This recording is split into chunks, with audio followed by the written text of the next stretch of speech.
Hi everyone, and welcome back to another episode of Ian as a Weirdo. Sorry for that previous call that I had to take.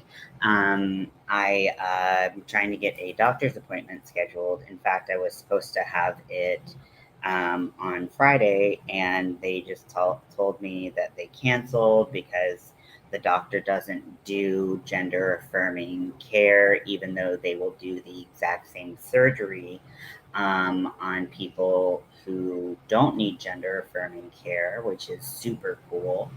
And I'm really trying not to be just so fucking mad right now because I've been waiting for this appointment for months, and now I have to wait a full month just to get in to talk to a doctor, and that's not even my pre-op.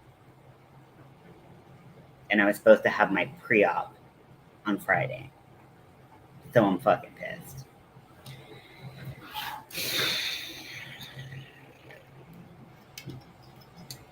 So there's a couple major hospital systems in this area, and this is the one that I've been going to, and I have had so much trouble. They do this shit all the time where they cancel things last minute. They don't tell you shit. I'm so annoyed. I'm so annoyed. And like, if you proclaim yourself to be like the leaders in North Carolina of gender affirming care, how are you going to have doctors on your payroll that don't do gender affirming care um, when like that's a fucking job? Like I'm sorry. I'm so annoyed right now. So sorry if I am coming off as just kind of ungrateful and annoyed because I am both ungrateful and annoyed right now. It is very, very annoying to get your hopes up that you will finally get the surgery that you need, and they continue to give you the runaround, and you can't get a straight answer out of anyone because no one knows how to communicate at this organization. And they're like, well, the nurse who called me said this, and it's like, well, could she have maybe said more than fucking 2 words to you about it? I don't know. I don't know. I'm just this is very frustrating. And maybe some people are like, well, doctors should have the choice of who they operate on and the surgeries they do, the reasons that they do it, whatnot. But if you are in a hospital system, you agree to a certain standard that the hospital system sets. And I am just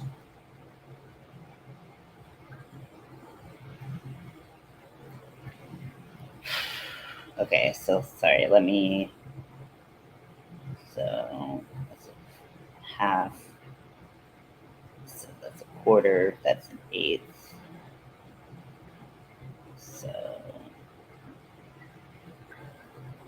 this is 2 inches, this is 2 inches and 3/8,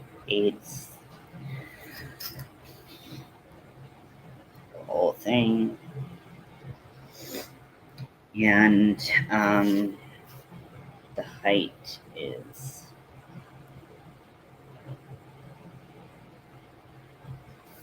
it doesn't really matter. The height can change, that's fine. Actually the height's it's gonna be important for I'm so pissed. Does anyone else have like that experience where you just like get the runaround entirely through a healthcare system and you're just like fucking come on, like help? Again, I'm sorry for the dishwasher noises. The only place I have to work through my leather work is right here, about 4 feet away from my dishwasher, which my dishes desperately needed to be done. So it's kind of what happened today. Like I know I need to mellow out. I know I need to like shake off like that, like just kind of like angry energy. I don't like being angry. It's not something that I find, well, I guess like no one finds being angry particularly peaceful, but I am just, I'm kind of in disbelief. I've had so many appointments canceled the week of or the week before from this hospital system regarding my gender affirming care throughout years. And I have waited, I mean, I think this is maybe month 3 or 4 that I've waited to get this appointment. And then they're going to push me back another month. And it's not even going to be a pre op.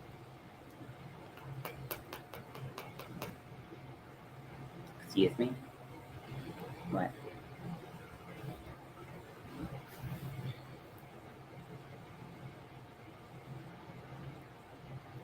So I'm going to do some math here to see where I need to put my cleats.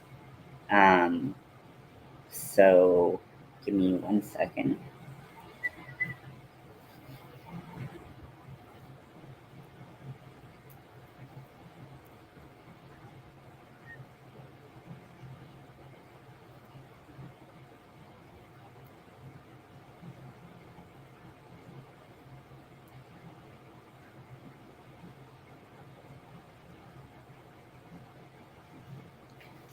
Okay, well, luckily that math was simple.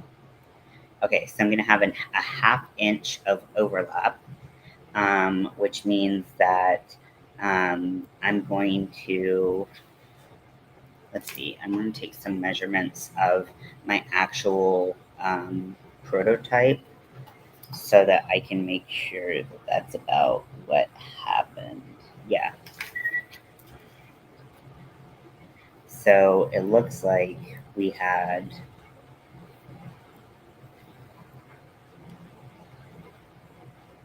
1 inch and then the overlap. I'm just making up symbols for my own kind of knowledge.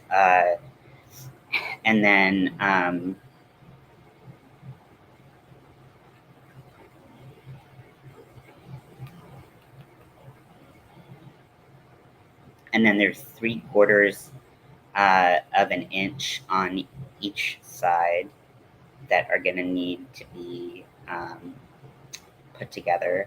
So that's 6/8. So there's going to be 3/8 on this side and 3/8 on this side. And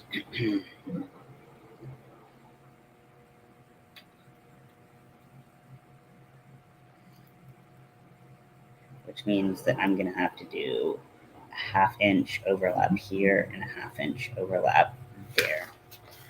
Okay, not too crazy difficult, but just kind of, uh, you know. So I'm going to cut out these templates, and I'm going to use them on my leather. I'm going to cut them out with scissors instead of my razor because one, I want my razor to stay as sharp as possible to cut through that leather nice and easy and buttery. And then also because I want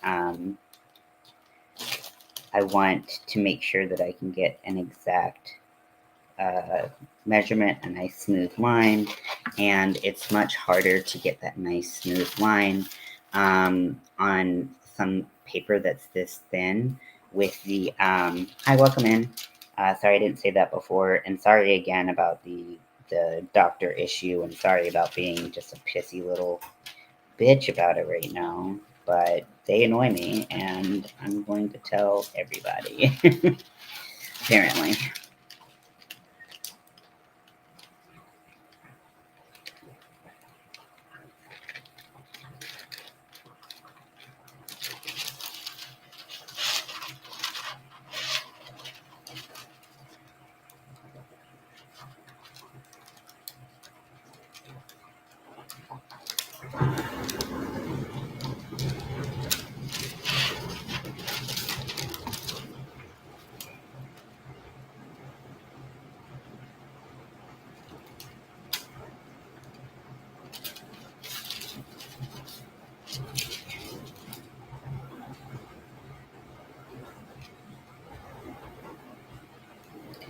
I know that there are people who get their gender affirming care, whatever level that is, very quickly. I am not one of them. I do struggle with feeling those feelings of, sorry, my dishwasher is so loud. I do struggle with feeling kind of like the envy of like people who can just like go and like get stuff done, and they've been on HRT for like a minute and now they can do whatever they want. They don't have any medical reasons why they can't. And I know that's not fair to them. Um, and I don't hold it against them by any means at all. I just feel like I am like really on the other side going like, what about me? And I know that that's probably stupid and childish, but it feels like I'm at a medical disadvantage for getting the help that I need and that I want and that I've tried to communicate and self-advocate for years. And it's a little disappointing, if I'm honest. So if I seem ungrateful, it's because you know, I know it's possible for people to receive care faster than I have, but not only that, but to not encounter the same hangups that my care providers have put in front of me.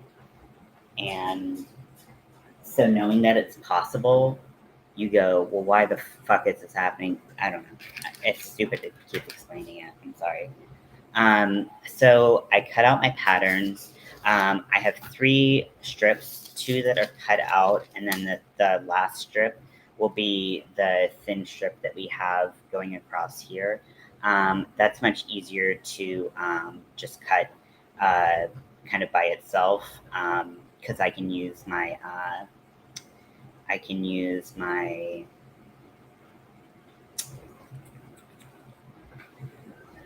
what's it called? Like my stitch guide, and just cut it like that. So let's get our leather out. So I'm still using the same leather. I actually haven't touched it since. So since I used it last. So let's get this sucker out. Now, if I'm not mistaken, this is shoulder, beef shoulder. It's vegetable tanned.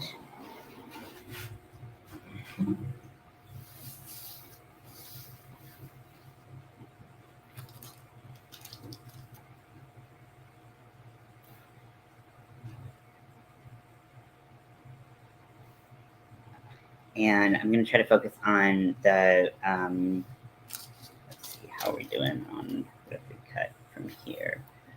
Yeah, that'll be perfect. So next I'm going to use a scratch awl, and awl spelling AWL. So that will help me get the line I need without cutting it first. I am going to continue to use my thing that I just cut out, of course. Actually, I'm going to use a longer roller, so that makes way more sense.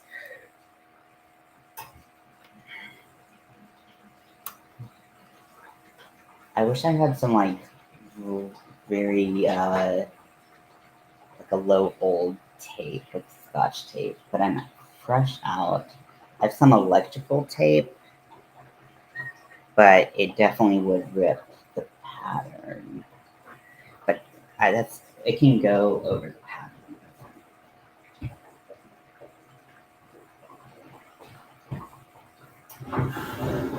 So hopefully this will help me keep everything nice and straight. Dishwasher's like right in my hair.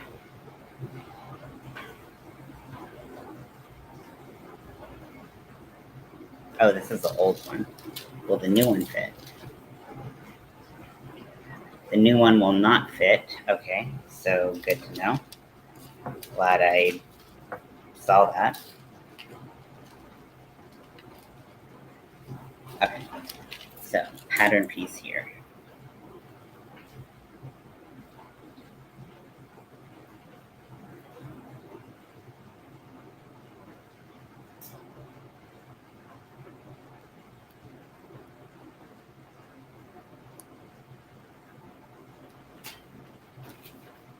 Try to tear electrical tape and look like an idiot.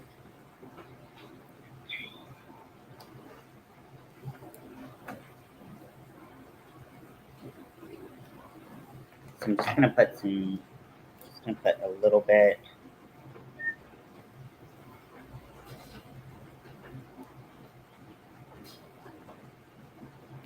Just to hold that pattern down. Because it's not like with sewing where you can pin your shit into place. You can put a hole in your leather.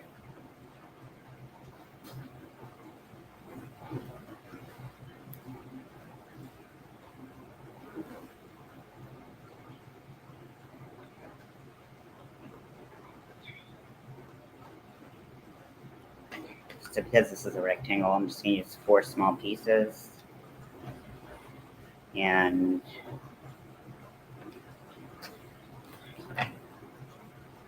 why are you down, Michaela? What's up? Again, sorry about the background noise. No, I should make sure I have no garlic in my garden in the spring. Why not? I don't really know much about gardening, so what's up with that? Okay, I'm gonna take my my metal roller and I'm going to start scratching the leather just lightly. It's gonna give me the line that I need to cut when I cut it.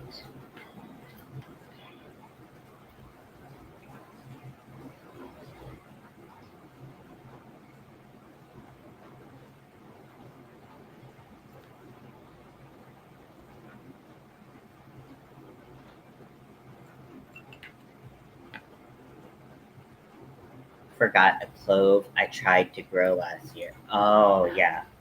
Yeah. Well, those things do pop up. But, I'm sure bigger mistakes have been made in history, so at least you have garlic. Garlic is a great, you know, delicious, delicious addition to almost any meal. I love garlic.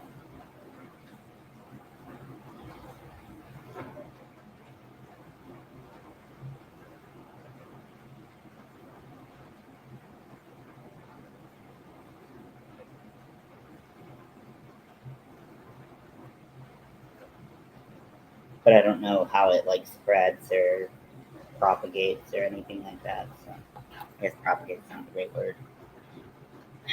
And it decided to pop up today. Wow, that's pretty like I feel like that's pretty like late in the season to but I don't know when its optimal season is. Surprisingly, the electrical tape is coming right off the pattern and it's not tearing the pattern, so that's pretty cool.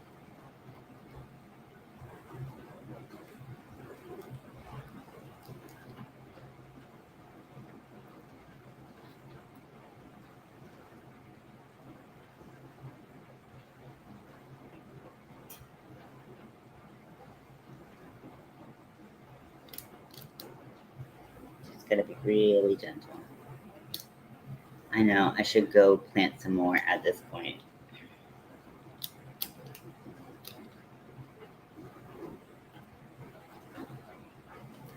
Sneaky, sneaky garlic.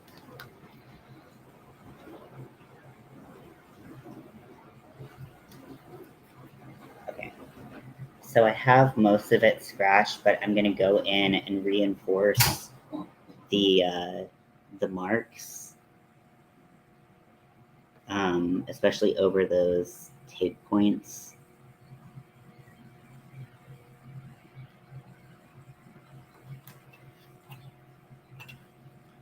Just to make sure they're nice and visible.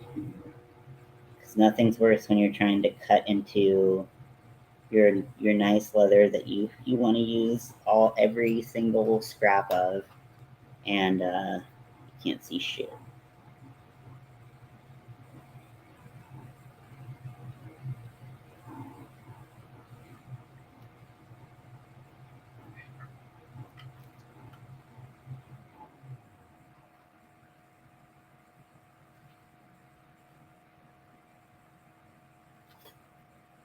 That's my straightest line. Hello, Joven. Did I say your name right? I apologize if I did not. Not great with pronunciation or the English language in general, but I do try, and hopefully. Garlic likes cold weather. Ooh, I did not know that.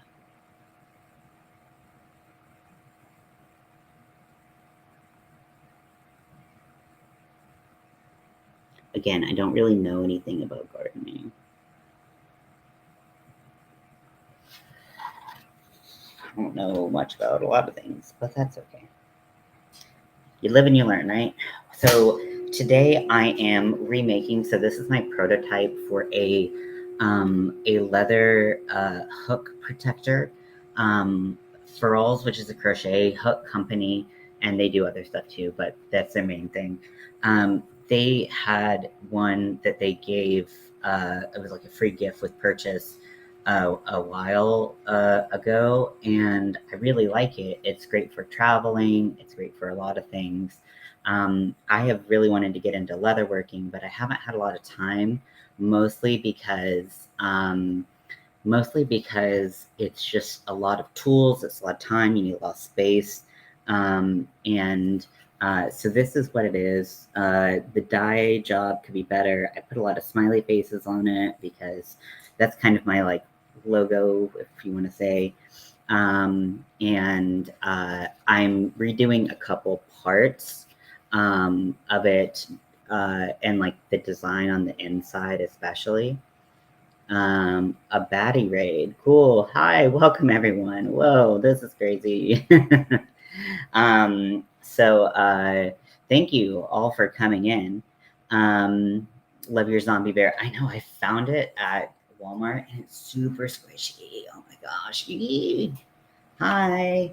Um, but yeah, so I am trying to get into leatherworking, and I did dye this leather. The leather that I'm working on right now is undyed vegetable tanned leather. This is beef shoulder. That would be really nice. I do crochet. Crochet is my main jam. But I like pretty much all crafts. I just like working with my hands. I like keeping busy, and I love trying new things. I started this like leather bracelet a while ago and tried to do like a marble effect dye, but without having kind of like a white base. I tried to do like neon, like Halloween colors. Without a white base, you can't really tell as much that the colors are there. Chill and chill and soothing. I don't think anyone's ever used those words to describe me, but thank you. Yeah. Oh, thank you. My pronouns are he, him. Um, uh, and yeah, thank you for asking. Yeah, you're always welcome to ask questions. I'm kind of an open book. I just kind of don't give a shit. As long as you're chill and we can hang out and do whatever, like that's. I like to think that it's pretty easy. Yes, nice to meet you all too. Thank you so much for coming and hanging out with me. Because sometimes it gets a little boring up in here. Um, if it's just me. But I am redoing the pattern because so this is a mock-up based on a version that this crochet company. Let me go get the hook and I'll show you what it's supposed to look like. So these are what the crochet hooks look like. They're handmade resin hooks, and what this will do is it'll hold your hook, and it's supposed to come down, and the flap is supposed to go into this little strap here. But as you can see, because I don't have the original version, their version is a lot flimsier. Um, and I know shit about Twitch, so um, uh, but because their leather was more flexible, or pleather or whatever they used, they could use a shorter length back piece that I used, because mine is less flexible, and I added, before I added some plastic canvas through contact cement, and then I added felt on top of that. Um, I yeah, and also I'm streaming on YouTube. If you want to check me out, you can find me at ian.is.weirdo. If you're into that kind of thing, I don't know if you are. I dual stream on Twitch and whatever, and YouTube. Right now, I'm doing 100 Nights of Halloween, and obviously, we are in the beautiful month of October, which means that we are 30 days out from Halloween. And what I do every night at 9 p.m. around 9 p.m. Eastern, except for Mondays where I do an hour later, is I'll watch a Halloween-based movie. And this has definitely been great for kind of getting me out of my comfort zone. I'm a little bit of a beanie baby when it comes to watching scary movies. So I've been trying to like inch my way into the horror genre a little bit. So if anyone has any movie suggestions, I would happily take them because I'm all in. I've watched some really good movies and movies that I didn't think I would like. You know, obviously, like I also love good bad movies. Like if it's like corny and like the special effects are terrible and like the makeup's horrible, CGI is terrible, I love that. Um, and so feel free to give suggestions as long as it's on one of the streaming platforms that I have. I would be happy to check it out. Um, so I love camp horror. Um, and the only things that I really have trouble with are like paranormal, specifically surrounding like freaky, like ghost hauntings, because I'm a baby. Uh, but but I did like a whole section where I did just like zombie movies. Hey Lydia, welcome in. And I did just zombie movies, so watching everything from like World War Z, Train to Busan, Zombieland. Like I love horror. I love comedy, horror, just anything that just is fun. Things that make you think. I don't know. I'm pretty non-specific. Get Out. Oh, I did watch Get Out. Now I knew the Train to Busan is nice. I did watch. I did watch Get Out for the first time. Now I had been told the plot like almost completely because I was like, I don't know about this. Get Out was amazing. It was so good. I had so much fun watching it. I feel bad that I didn't watch it earlier. Another one, which I was kind of like, I don't know if this falls into Halloween movies, but I watched They Clone Tyrone, and that is so good. It's so freaking good. And I'm like, why have I not watched this before? Have I watched Parasite? No, I haven't. But what I did, please don't judge me. I watched Alien for the first time.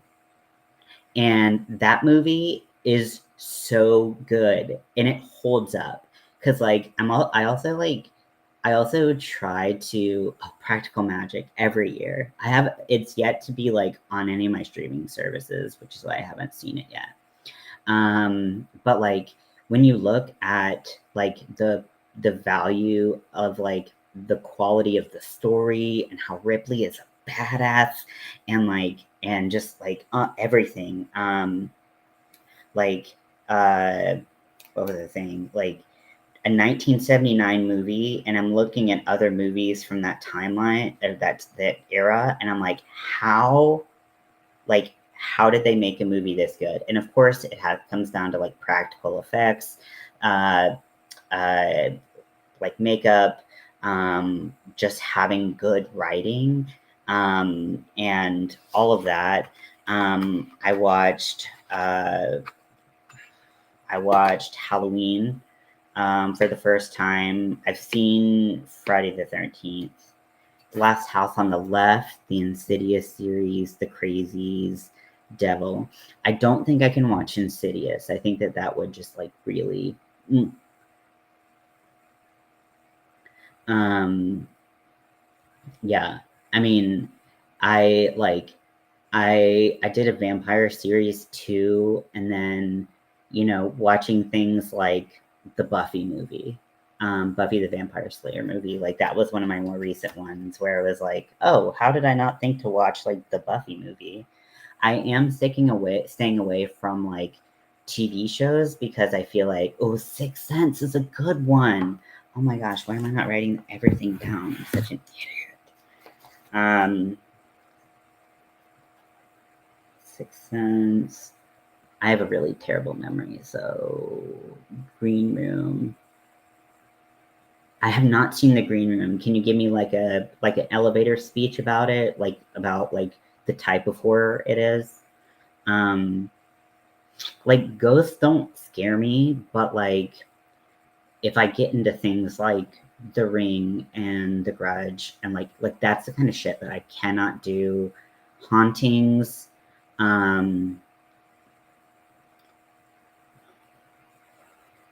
yeah. So yeah, I thought I think I knew that split glass or I knew it split and glass were part of a series. The Plane Crash on Amazon.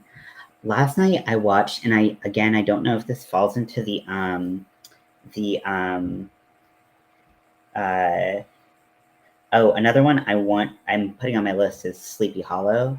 Um, just because I haven't seen it. I saw it last year, but like I always forget how just fucking solid of a movie that is. Although what's just totally bizarre is Christopher Walken as the bad guy, if we're being honest. um, but choices were made. Pet Cemetery, I did see that for the first time, and that was fun. I wanted to watch it. I wanted to watch the original, um, and American Werewolf in London. Yeah, I haven't been able to find that. I wanted. I have a lot of creature feature movies that I wanted to see. I used to have Sci-Fi, which obviously has great, good, bad movies, but I don't have Sci-Fi anymore because streaming services are expansive. Oh, Carrie's a great one. I've seen Carrie, but I haven't seen it in a long time. You all are giving great suggestions. Thank you. You're gonna carry me like into the next year.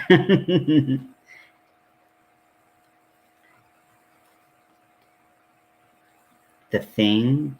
Oh, okay. I will take your word for it. I've also been watching like classics, like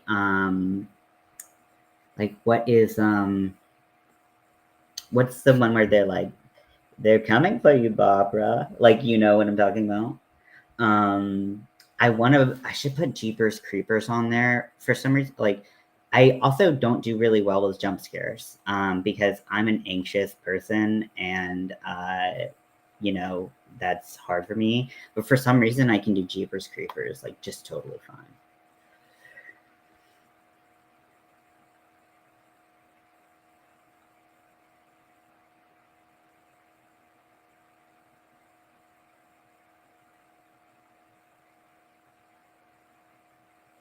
Thank you, Leo. I really appreciate that. Yeah, I try to just be myself on here, and if it translates well on camera, that's cool. But if you're into the vibe, you're into the vibe, and that's cool. We could hang out. If you're not, that's cool too. Everybody's got their thing. As long as you're not like a dick about it, you know. Some people come on here and, you know, they're not nice, but that's the internet for you. If I sit here waiting for the internet to be nice, I'm gonna be here a while. Be nice all the time, I should say. But that's okay. That's life.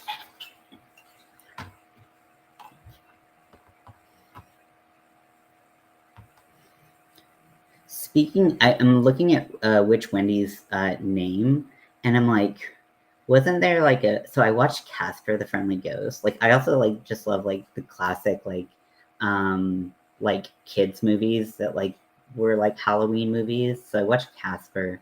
There's also Wendy and Casper. I haven't been watching sequels, so that's been one thing where it's like I haven't been watching sequels or series. I'll watch like the first one, but I won't watch the rest of them on camera because there's so many series. Like if I wanted to so there's Predator. I watch Predator. I watch Alien. I could watch Alien versus Predator, and then there's all of these movies tied to those. I could spend the whole time just like just watching those movies, but I want to kind of spread the love around and watch all of these different types of movies.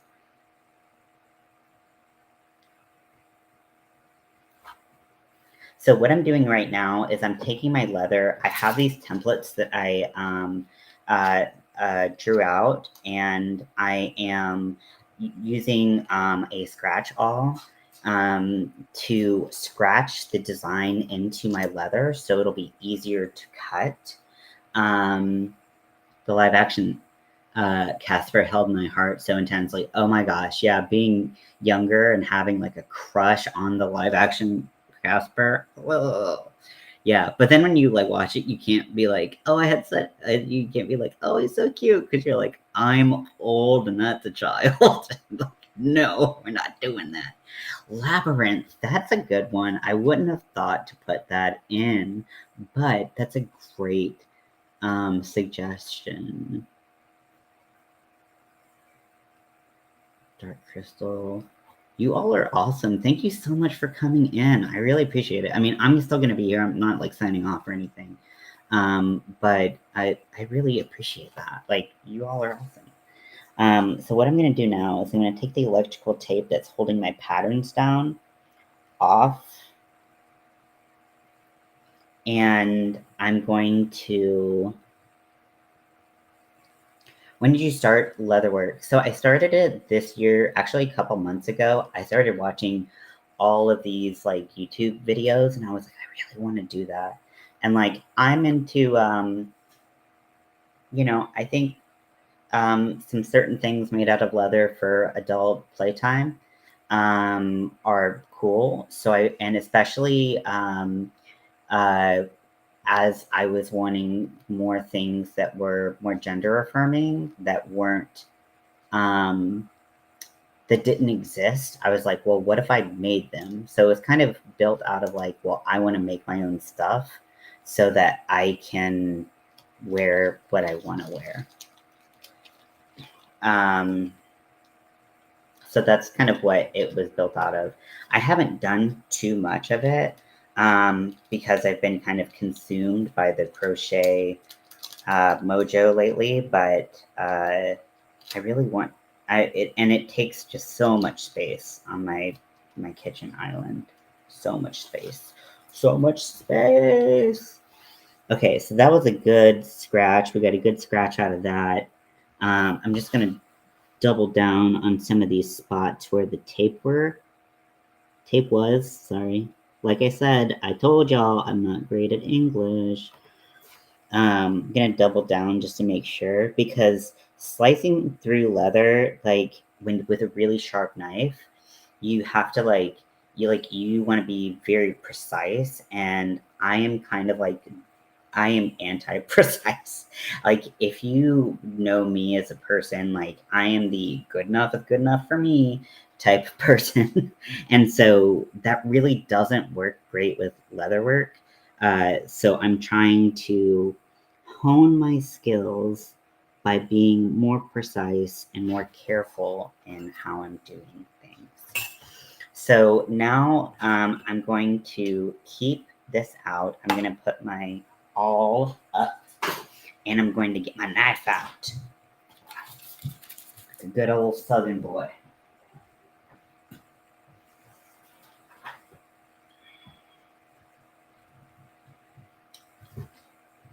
Oh, I do need to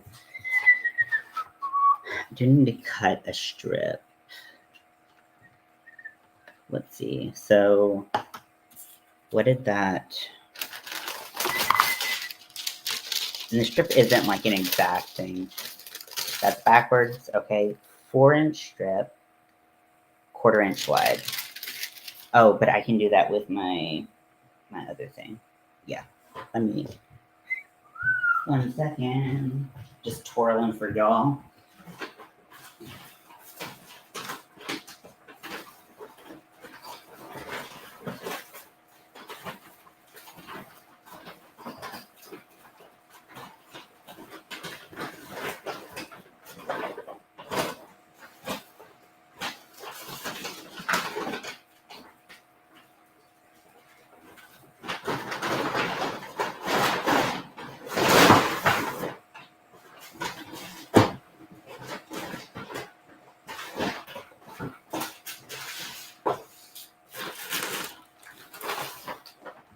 Sorry, I have like a shit ton of things to go through.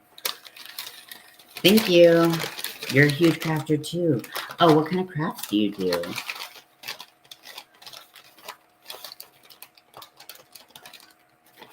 Because I kind of love like all crafts, if I'm being honest. Like I'm not, it's not. I get bored and I like to try new things. And okay, down there.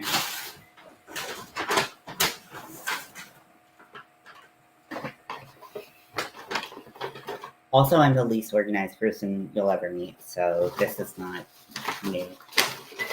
If you want to see what I'm crocheting, do you want to see what I'm crocheting now, or do you want to see it later tonight if you're going to come hang out? Let me know.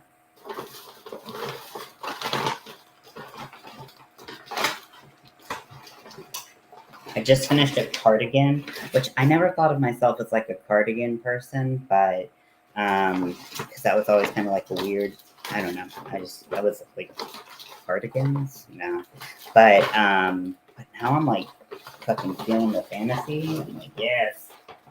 I just finished a cardigan that's like a Halloween cardigan, and then I'm working on a Halloween-ish. I guess it's Halloween to me because the colors are like different shades of green and then black, and then it's sparkly.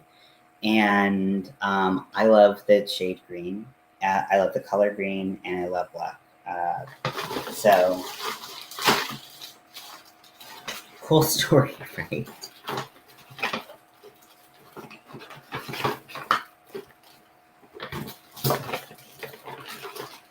Do you ever start telling a story thinking it's going to be very cool, and then you end up and you're like, that was dumb as shit.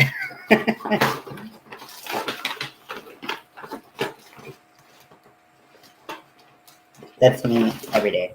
Okay, so this is the cardigan that I just finished.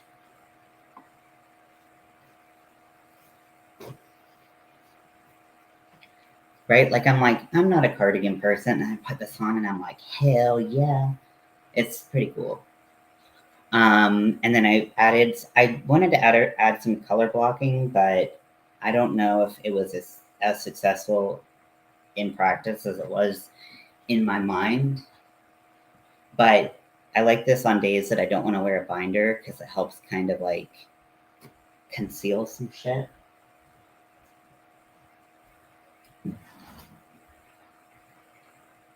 And then this is going to be the back panel of my sweater. So it's got like ridges on it. I wanted something that was like cool and textured. This is the yarn and it's fucking sparkly. I love sparkles. I don't give a shit. I love sparkles. So this is the back panel. and I'm very excited about that.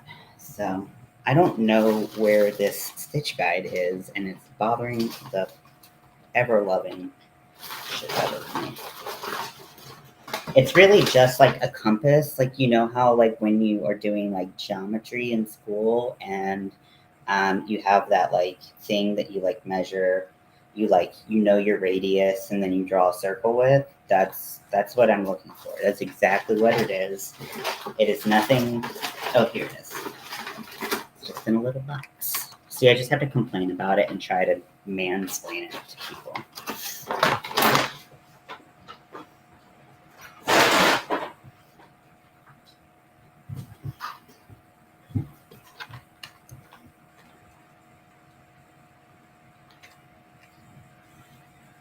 I know the greens are so cool. The only thing is obviously like I love like a lime green and there's like chunks of lime green, but I feel like they're getting a little hidden, but I am hoping that as I work through the pattern, especially because it's going to be a sweater, I'm hoping that it'll pop up more because I just have like this much of it. So I'm sure it will have opportunity to shine when it's time. Shine time. Okay, so let's see how long this is.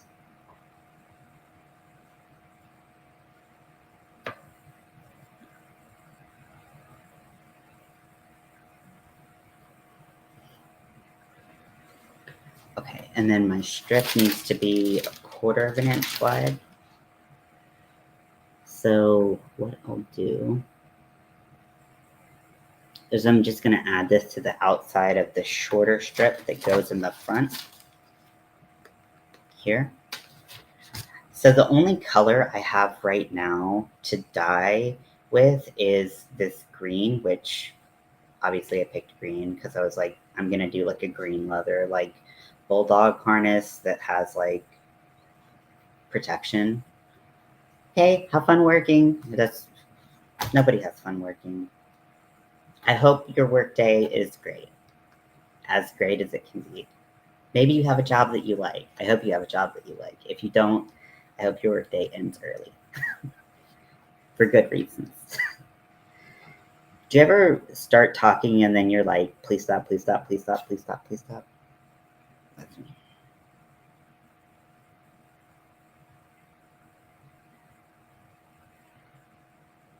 I feel like I can only blame ADHD so many times a day for my own behaviors.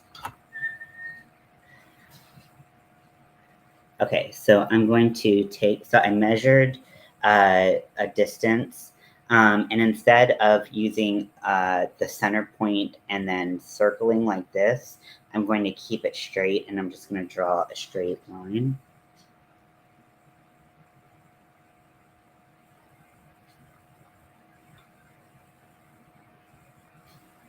I'm going to try to.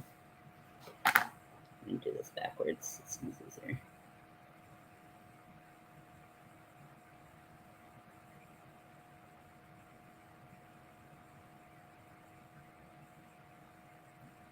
Now, the thing about leather and pretty much any fabric is it's pretty hard to cut really thin strips unless you're using like scissors or something where you can really hold the tension of the fabric or material well. So I'm adding it to another piece so that I can cut the small piece with a bigger piece, and then it's going to be easier to cut the smaller piece off is what I'm hoping. We'll see. Okay. Ha ha ha, cut time.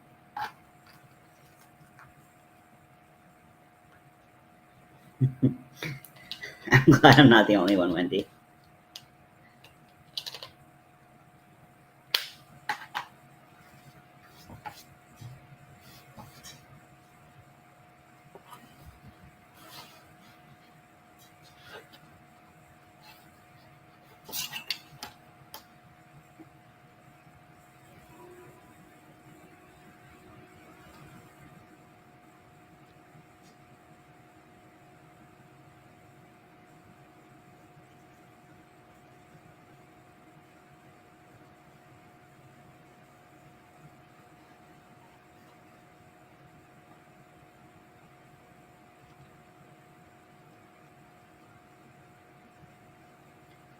like I said, if you know me really well, you know how precision is just not my forte.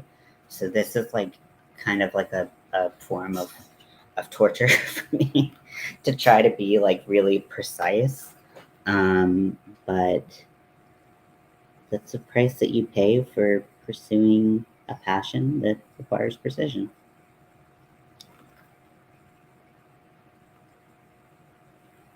And it's challenging, and you know, I'm always up for a challenge. Not always, sometimes. I'm sometimes up for a challenge. It doesn't have the same ring to it, doesn't.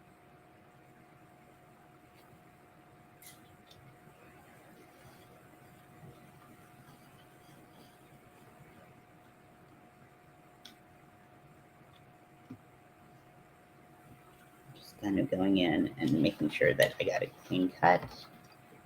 This corner, but I don't really care about it because it's gonna be trimmed anyways. So one strip. And then I'm gonna round out this. Now there are some like stamps where you can where you can apply it to the end of the leather, and you can just it's a piece of metal, and you can just use a mallet, and it'll get you a more a better shaped rounded end. But I'm trying to do this on a budget, so I'm just gonna cut it and hope that it's good enough. Okay, so.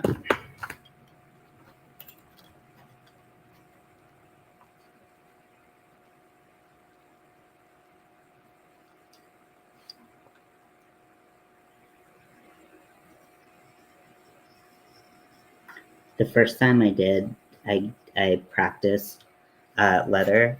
Actually, this was not my first project. I did make this was gonna be my first project, and then I had a friend pass fairly suddenly. He had been going downhill in his health pretty rapidly, so we kind of knew it was coming. But he passed. I spoke to him 2 weeks before he passed, and he loved leatherworking um, and Native American culture. Like he lived in the Southwest for a really long time, and so he loved leatherworking. And so I spoke to him 2 weeks before, and I was actually heading to the leather store, and he asked me to come by, and I was like, "Hey, I can't right now. I'm like literally on the way to the store, but like maybe we can hang out tonight." And I didn't get a chance to get a hold of him. And like when I called back later, and I found out 2 weeks later that he had passed, and so I knew that my first project had to involve him, and I did learn a lot. I appreciate that. Like, you know, it's sad, but like I'm like he was in such pain and he was going through um so much that I'm actually glad that he's not suffering anymore, you know. Like, I mean, of course, like his passing was really hard, but this was close to 3 months ago. And so I can show you what I made. The first one I made is objectively bad, but that's okay.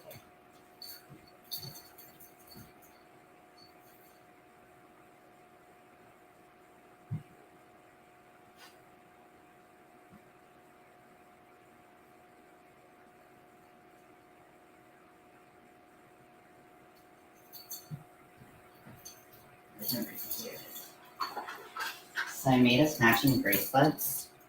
Oh no, there's fucking green on my stool. Damn it. Okay. So I made these at the same time. It was a huge learning curve, and I was very ill equipped because I had bought belt leather, which is much thicker. It's way too thick to make bracelets. So all of the tools that I had bought were too big or not right. So learned a lot, but they're not great. So I made us matching bracelets, both with silver feather, you know, things on them. Mine looks a lot better. I got the one that actually fits a human. He got one that was measured too short, and it's on my keyring now. And it's turquoise, and then it says, "I will always love you," because we are both big Dolly Parton fans, and the statement is true. So I have mine also with the feathers and a buckle so that I can best viewers. Okay, whatever. I'm not gonna buy viewers. That's not my thing. But yeah, I did the hand stitching and learned a lot from the process, but I feel like I've always got him with me. And I wear my bracelet usually. So that was my first leather project. I forgot about that.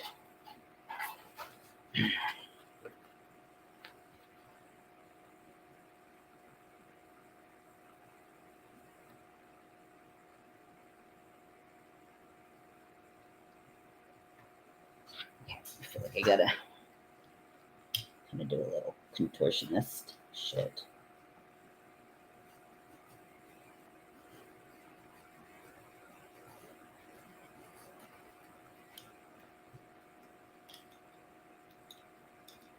Because I started to get to the end of the leather, it started to kind of warp a little bit. There we go.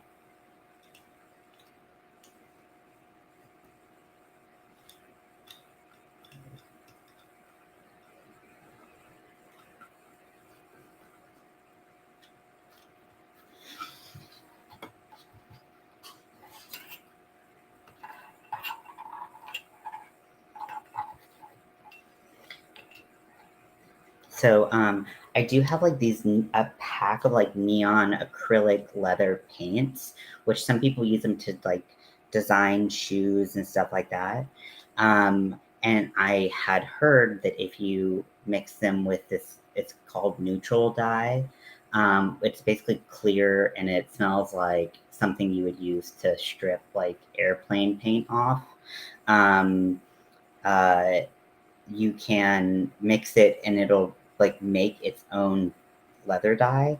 I haven't quite mastered that, so I tried it and then I ended up just painting it basically. So the paint with something as flexible as a bracelet does tend to, it's not as reliable. So really the only leather dye that I have is the green right now. But I'd love to have like all the colors and do all the things. But step by step, right?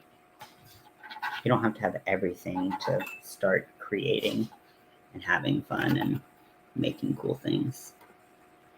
In theory, that's what I'm trying to tell myself. Watch. Blah, blah, blah. You're gonna wash your bedding today. Need to dry it. I need to do the same thing.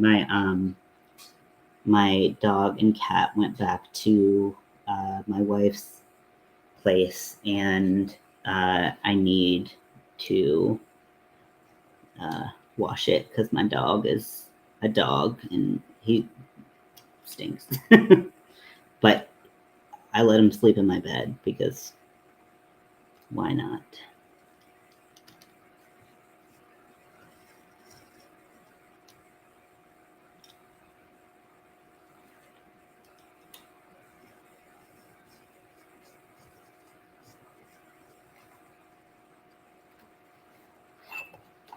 I need to go through that cut again. Didn't quite.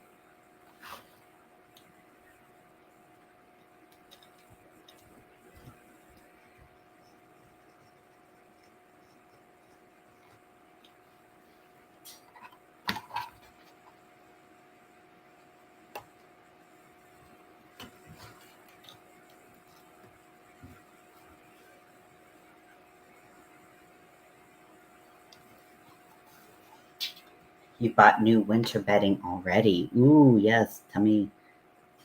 Hey, Kels, welcome in.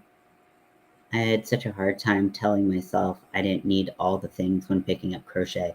Oh my gosh, yes. And like every new shiny yarn that you see, oh my gosh, you just want it. I managed to find, so I have a queen size bed. I managed to find Halloween sheets that are super cute. They've got little ghosts on them, but they're not that soft. But my soft sheets have like holes in the corner from where my cat was like, I'm gonna clean my claws right here. So I probably need to invest in a, you know, something a little bit more, you know, softer and more durable. Wow, talking about durable sheets makes you sound like a slut. I'm saying this about myself, not about anyone else. I need to have more durable sheets.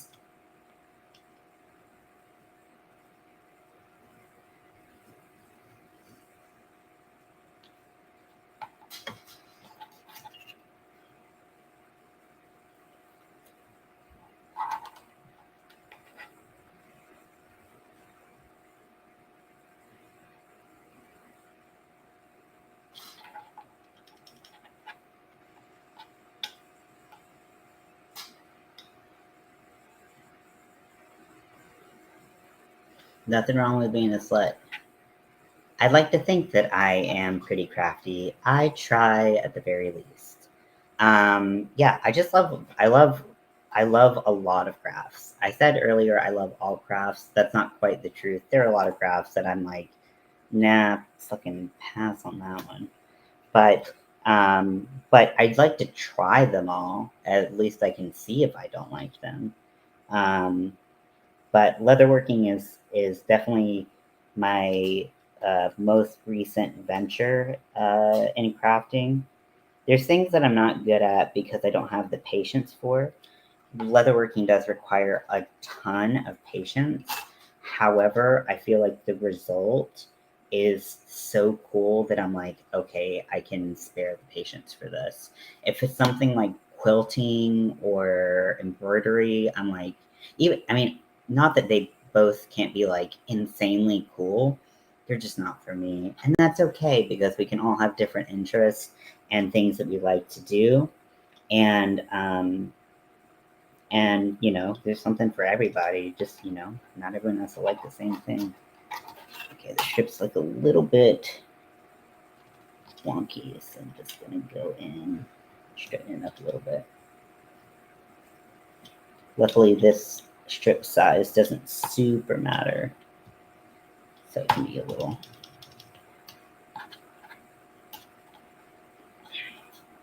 We can work with that. Okay, so I've got my pieces. Oh, I have to cut out the arch, but I can roll up this leather and the tie for it is right here.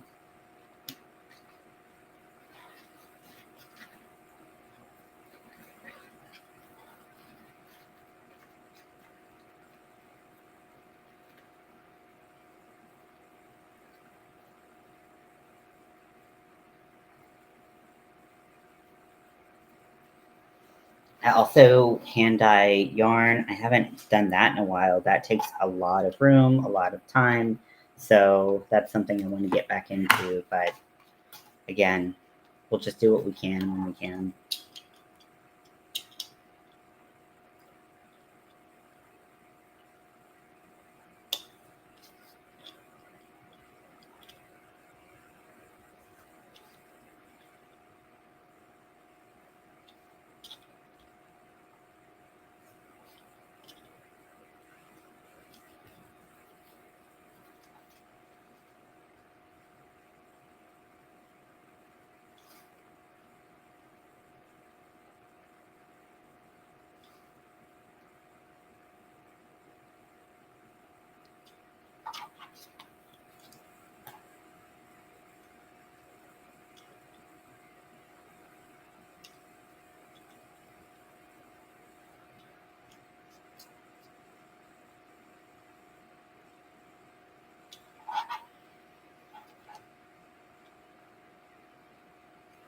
So I did the rounded edge just by kind of doing like bits. I've done Fabergé eggs from goose eggs. Whoa, that's so cool. Hey, Winter, welcome in. 3D decoupage, very cool. Jewelry making. I have done jewelry making and beading. I can't do cross stitch, but I'm like you, I'll give anything a go. Yeah, why not? Although I'm just like, it's then you get this like big collection of all these crafts, and you're like, yeah, crochet amigurumi is super fun. Then you get this big collection of like all these crafts that are like half finished, and you're like, I'll never finish them. I don't really want them. What do I do with them? Okay, so now I have my 3 pieces of leather cut. Oh, there's a sticker on the back of this one with the barcode from when I bought it, so I'm gonna remove that.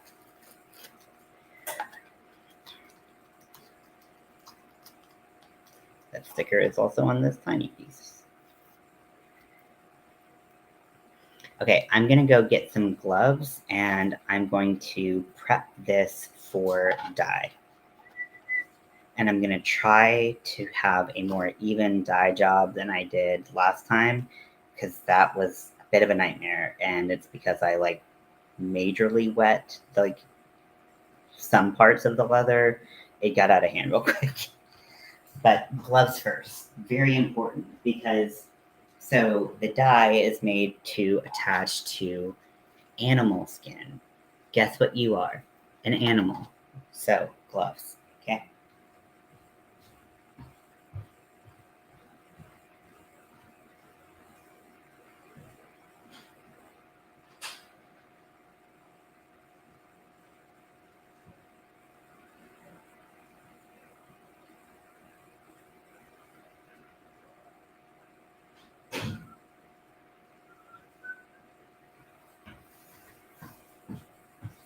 I have a feeling that the green is on my chair because I pulled that bag out, so I'm a little nervous that some of my dye has leaked out.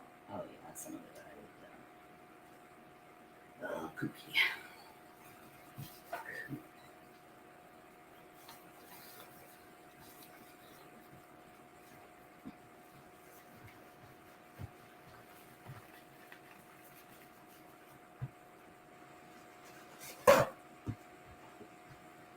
Just walking around the camera. I'm showing you all that I have surround sound. Damn, did I not put this on right, or did it just fall over and that's what happened? I don't know. Luckily, these are like really cheap, like upholstery chairs. Okay, let me see how that is. Okay, it doesn't seem too bad. So maybe just fell over in the last time I moved it.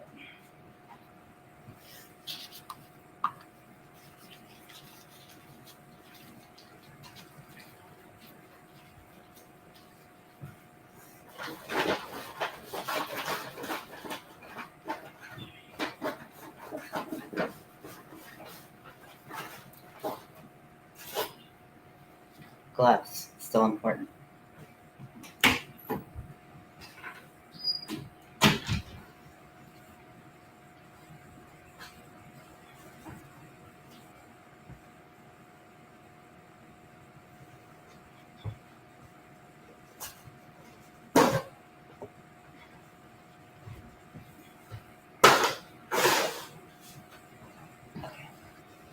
So how we're gonna dye it this time, instead of just throwing, okay, have you done your own glow-in-the-dark yarn, Ian? So we're all animals inside, yes, and also outside throughout our throughout our entire existence. So glow-in-the-dark yarn is not something that I have done. So all of the yarn that I've dyed has been plant-based, specifically cotton, and I don't know of a way to make glow-in-the-dark cotton other than using or even acrylic, other than using glow-in-the-dark paint. We're all animals in that. Oh, nice. And without using acrylic paint, which does increase the rigidity of the yarn. Doesn't make it unusable. I mean, like, I've used hand-dyed acrylic yarn before. It's not impossible, but it's just, it just doesn't ever, I don't know. It's just, I don't know. Now, I would really love to find some UV reactive uh, plant-based dye. However, I have not yet found that because I think that would be really cool. Like the one colorway that I have right now is like a neon rainbow, but it's not UV reactive. And to be able to have a UV reactive rainbow would be just just totally cool. I'm gonna get a cotton dauber, which is basically just like a huge Q-tip.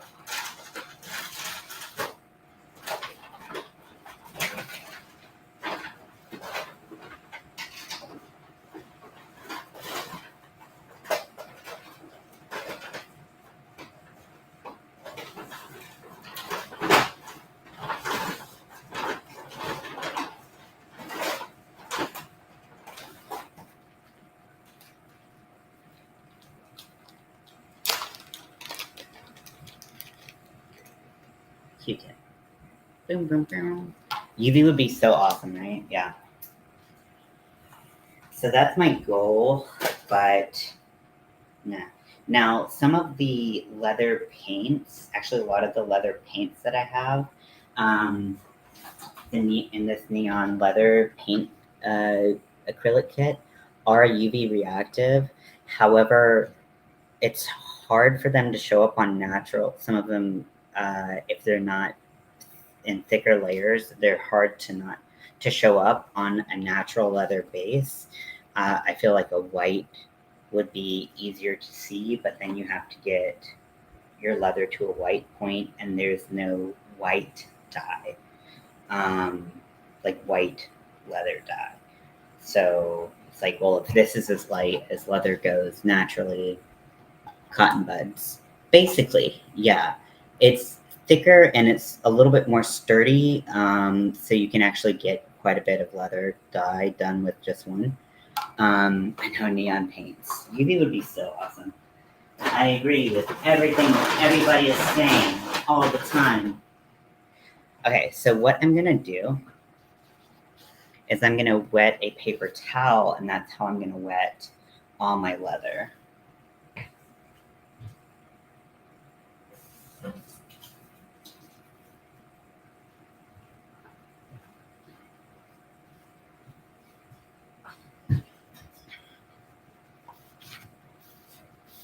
Because I want it to be pretty evenly wet, so you can see how it changes color as it gets wet. Now, this is vegetable tan, like I said earlier, so it's not, there's no like weather protectant or water protectant or anything like that on it.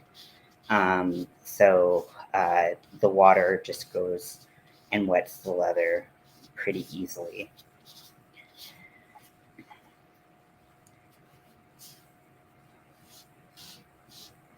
The water will help with getting a more even saturation of the color.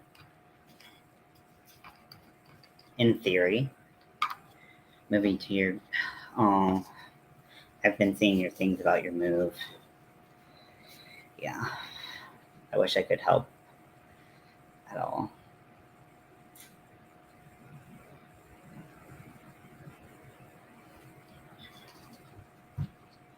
So I'm gonna kind of, so it picks up quite a bit of dye when you first pick it up. So I kind of press it against the sides, and then I'm gonna start my dye process on like the least important parts, so that once we get to the most important parts, hopefully we can get a nice even dye.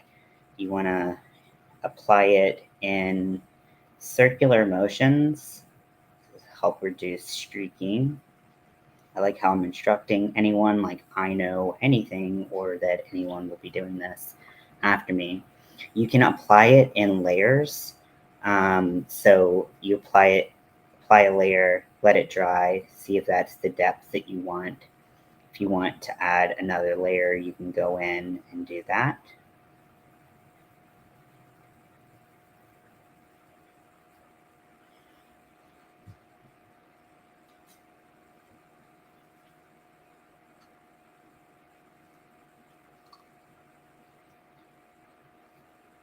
I wish I could. I wish I could rescue me.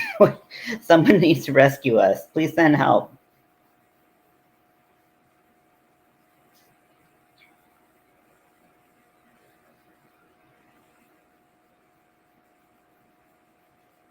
Now, if you were going to bevel the edges, which a lot of leather projects you do that for, you would do that before you did this step. However, I am not beveling the edges because my beveler that I have is too big for this particular leather thickness. You can buy leather in different thicknesses as well. So, yeah.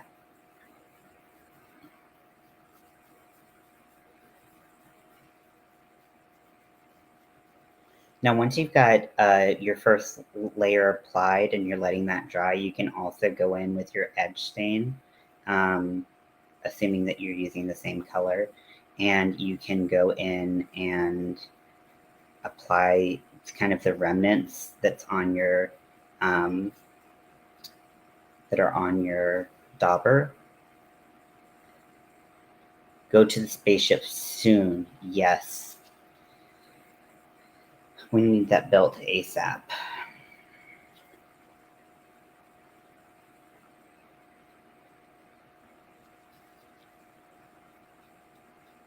So I have tried this just with Q-tips. I tried to not buy daubers at first because I was like, someone was like, you can just use Q-tips.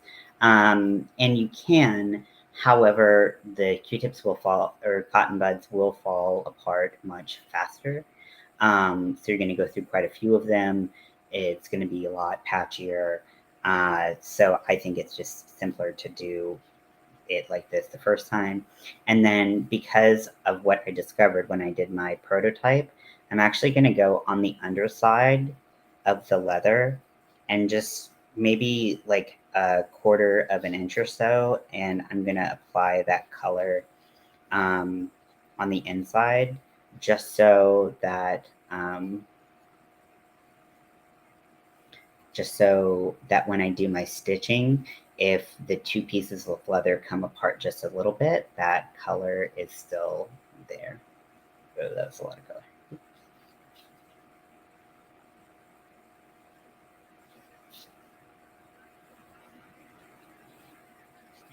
But the inside doesn't need to be great or anything. Now I'm using a self-healing sewing mat. So when I cut into it, it doesn't it doesn't cut through the mat, and it doesn't leave marks in the mat usually. So I just ran into a problem that I kind of didn't expect, which is okay. I guess I didn't do the sides of this one, did I? Or did I just not do them well? You may never know, but I'm going to do the sides right now. So because I'm not planning on doing anything to the longer part that's going to fold over, I think I might dye just like the whole top of this underside green just for, because I already started and I didn't think about it. Oops. Okay, let's see kind of where this ends, and then I'll go a little further down.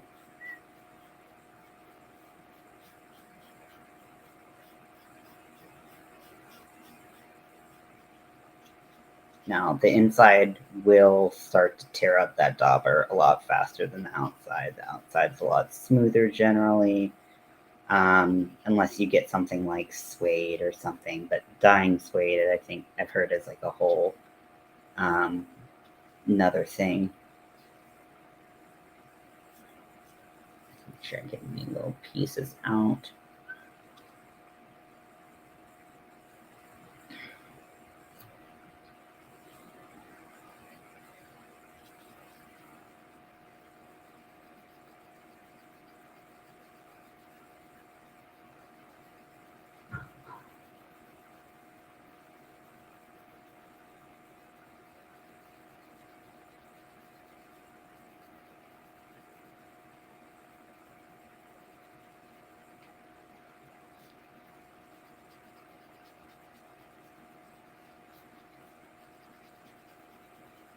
I think just kind of like going with an artistic approach with this is going to be my thing. Just kind of like, oh, you know, it's impressionistic.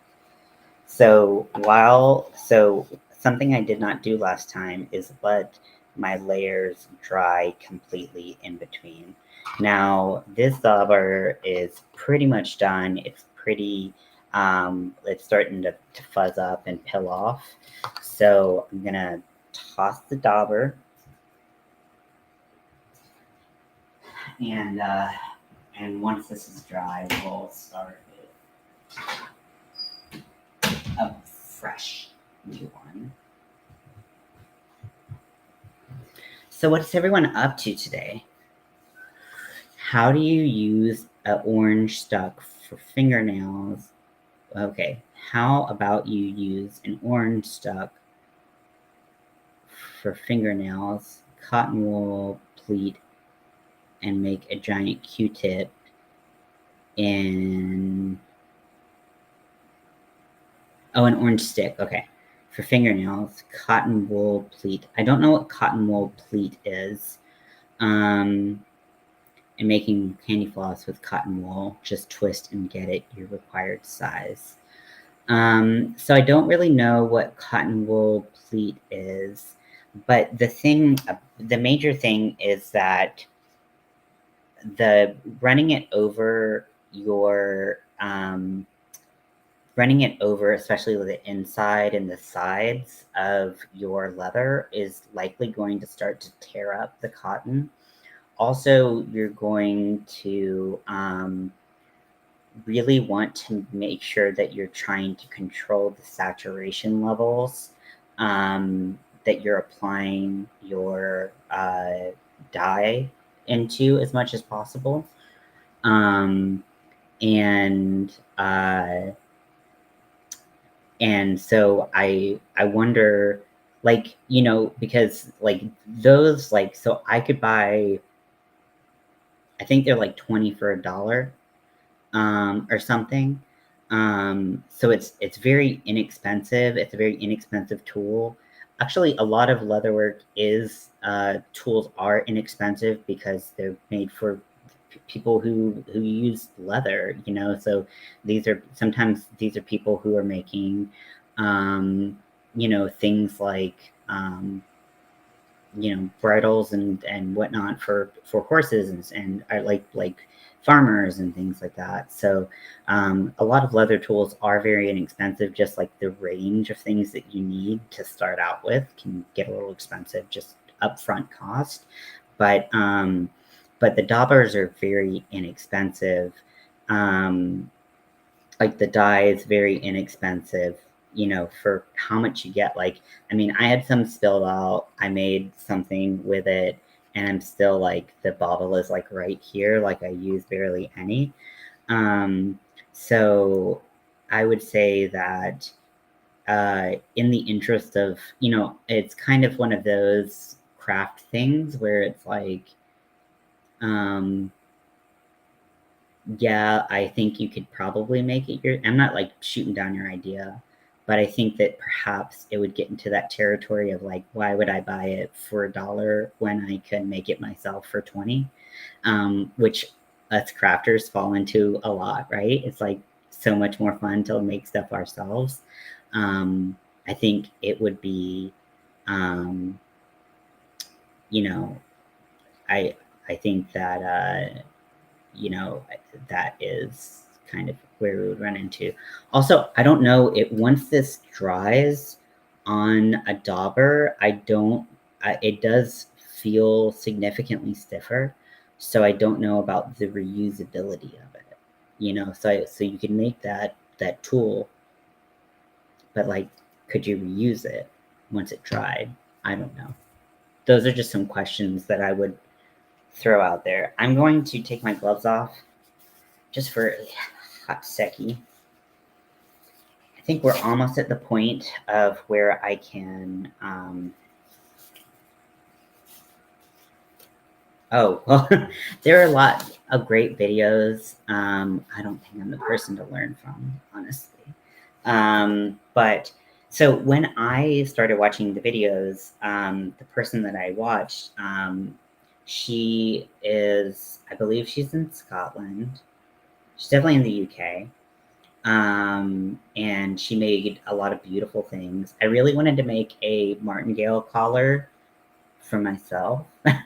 And, I still haven't done that because that's, I still I want to get better at kind of the basics. And that kind of hurt my brain quite a bit. So I, um, the measurements of everything, I'm really struggling to find the right balance, especially when you start getting things that fold over. Because it's not like with sewing regular fabric where if you fold something, the measurements are super easy because like you fold cotton over cotton, 1 inch this way is 1 inch that way. But with leather, it has so much rigidity to it, depending, and especially that changes depending on the thickness of the leather, that like your 1 inch all of a sudden shrinks to like 1/4 of an inch, and you're like, wait, what? And so that's why when I first made this bracelet for my friend, like the sizing, like this is like I have a small hand, and like that's like this is how big it is. So I was like, I posted on Facebook. I was like, it sucks, but you can't wear it anyways. So. But I keep it as a key ring, so it still has value to me, and I still love it. And I still love my friend, obviously. But yeah. But she said that she liked buying pre-dyed cotton. Leather, because it was too difficult to dye and get an even dye herself. And then when I went to the store, I have been going to Tandy Leather, which is, I believe, kind of all over the world. I know that they're available in North America and the UK. Trying to think if they have it elsewhere. I can't quite remember right now. I'm sorry. But the person at Tandy Leather was like, oh, it's super easy. He showed me how to do it. It looked good on his sample, which was about this size, but I've just struggled with getting that even coat. Like he did one coat and it looked relatively even. This is one coat for me. That's not even. Like that's not even. And I did circular, like I had circular like application, and it's not freaking even. I'm not quite sure. But I like the dark green look anyways.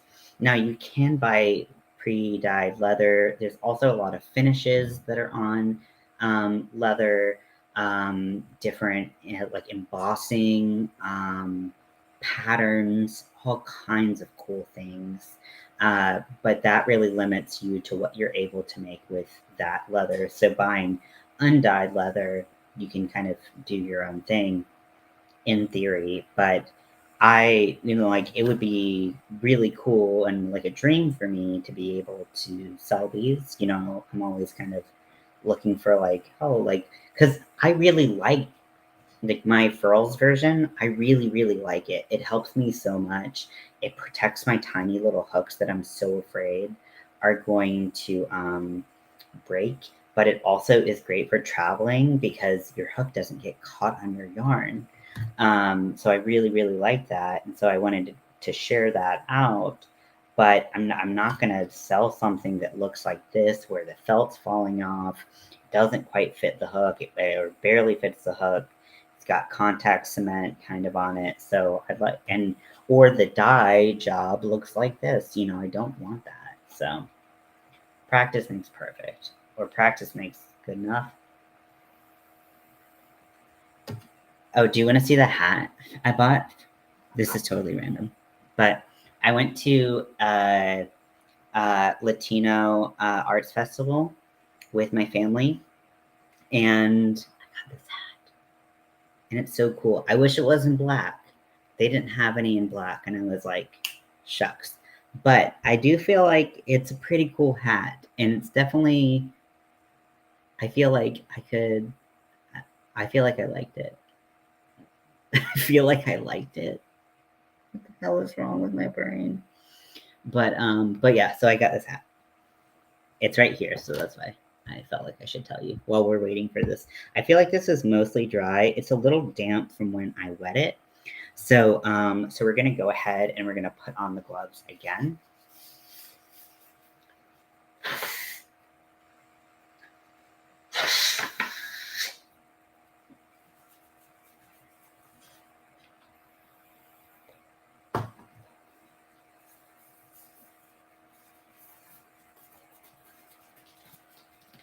Make sure the dye side is out.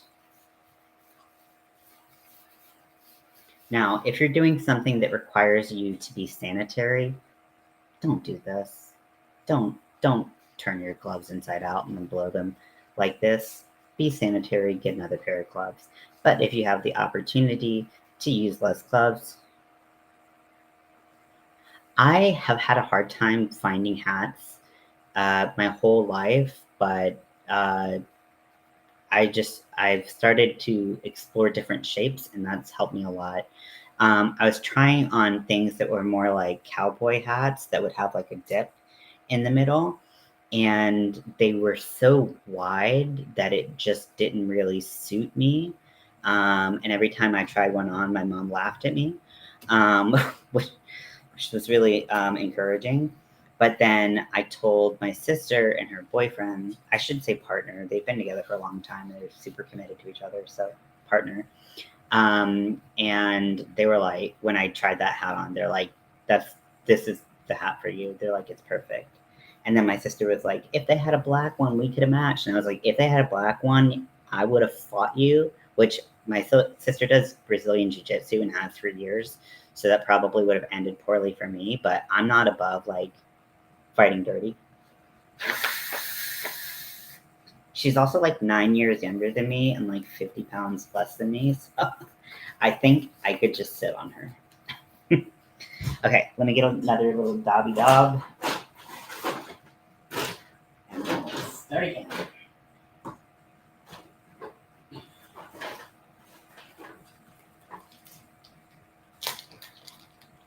But yeah, for some reason I can do like I've started now I'm able to wear like more trucker hats, which is kind of a weird thing because that was never something that I ever thought I would desire.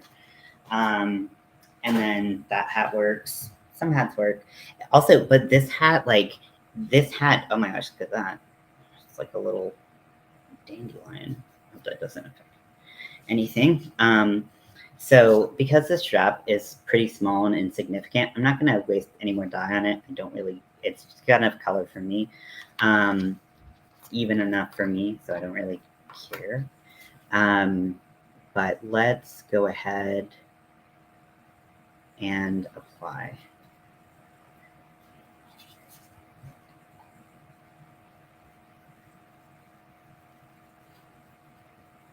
Maybe my issue is that I'm being too frugal with the dye and I need to kind of like slather it on equally.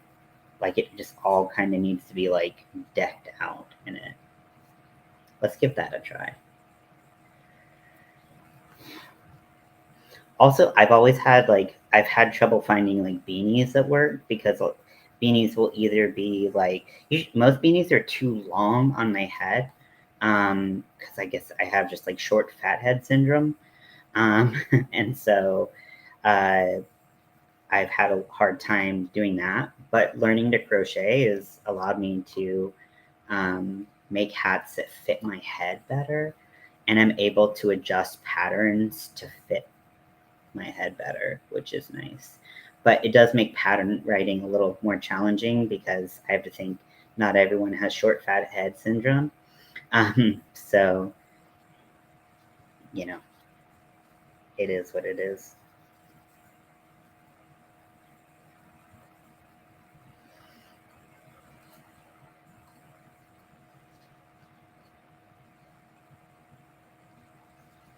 So thick coat, circular motions, dying leather, badass green.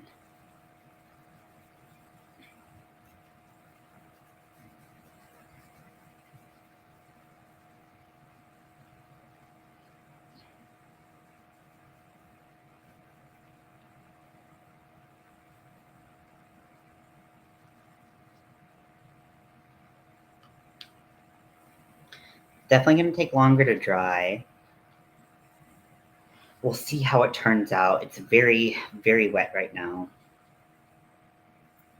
But who isn't? No, I'm just kidding. Let's go get my hair shaved off right now. Ooh, that sounds exciting. Are you doing like all over? You doing the sides? What are you doing? If you don't mind me asking, unless you're just leaving right now. I recently cut my hair. I saw that Winter did too. They look awesome, like super awesome. Winter, I love your haircut. I meant to tell you. Um, but I think I went too short. I did like a 1 to 2 fade. I usually do like a 2 to 3 fade. And I feel like I went too short. I'm not really sure I'm liking it. Again, short fat head syndrome. And then the back of my head, like, you know how like some people, like, you can kind of see like the back of their head looks like it kind of has like fat rolls or like loose skin. I don't feel like I have that, but I feel like you can see like my skull, and it kind of gives the illusion of fat back of the head rolls. So I'm not sure I'm loving this length, but it was getting so shaggy, I couldn't deal with it. I've also thought about maybe like growing it out a little bit on the side so it's not just on the top, but because like now I'm getting it cut by other people where I usually do it. Oh, okay. Yeah, I've heard of it. Oh, I'm so sorry. Fresh start, really short all over. Well, I hope that helps just kind of give you a little bit of that helps soothe you a little bit. I have anxiety a lot, and it doesn't manifest that way, um, but I know that it's that can't be fun, and I'm sorry you deal with that, but but a fresh start sounds amazing. And any day that you feel like you want to have long, luscious hair, you just throw on a wig. Wigs aren't that expensive. If you want to do it, just go for it. I literally have my big white wig with my rainbow in it here. I need to remove the rainbow. The rainbow looks like shit, if I'm being honest, but go get a wig from your beauty supply store. Always fun. A little bit of cotton fluff just sitting on there. Just sitting on there. So it's still drying, so I'm not going to change anything. But it's definitely looking more even. The darker spots are where it's still very wet. But I think that the heavy coat is just going for a heavy coat is better. And then this is what it looks like on the inside. Like I said, I just, and really like it absorbed fairly evenly on the inside. So I'm not even like, not even mad. Like that was super easy. You know what might be good for the inside or of the leather? I have from the dollar store. I got a pack of the. Oh, it probably absorb a lot of dye though. Well, I was gonna say I have a pack of those like foam brushes. Thank you. Manic anxiety. Yeah. Oof. Crochet helps loads. I wear a wig. Family occasions. Yeah. Yeah. Then it's like if you want to change it up, you can. But I understand that there's a lot of anxiety uh, that can build up and manifest in so many ways. So, um, but yeah, I think the foam brushes would absorb too much. But now there's a brush next to it. I'm looking at it on my counter. If I use like a synthetic brush, And I applied that just for the inside because then it wouldn't tear my dauber up, but it would have just because it just needs like color applied to it. Period. It doesn't really it doesn't matter as much. It's like if I did that on the outside, it would get really streaky and stuff like that. But yeah, interesting. Also with my prototype, so sometimes the leather,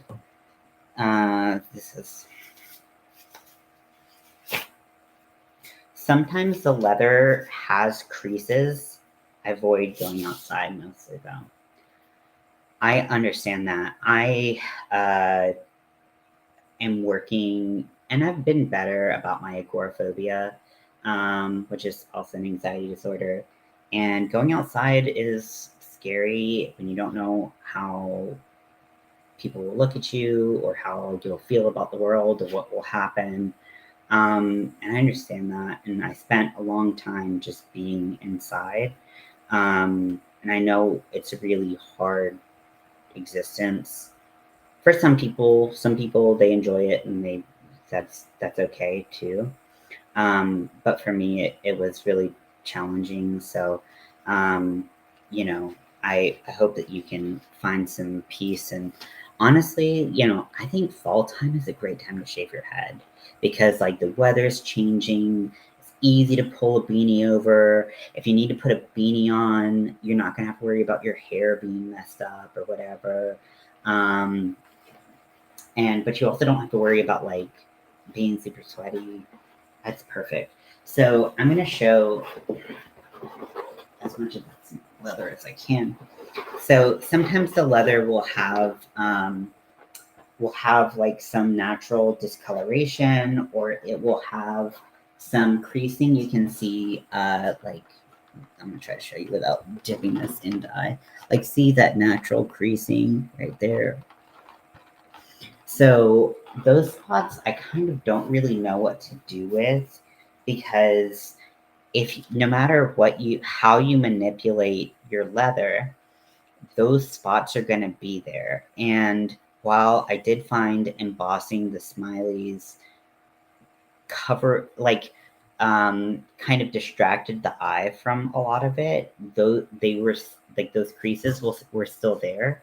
So it's like maybe that's like the prototype area for trying different things.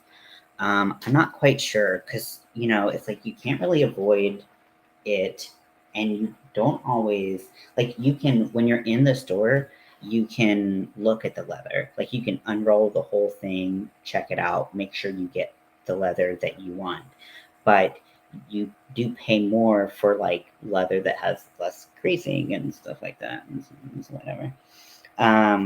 Like the higher, well, kind of like the higher quality the leather, the more you're going to pay for it, right?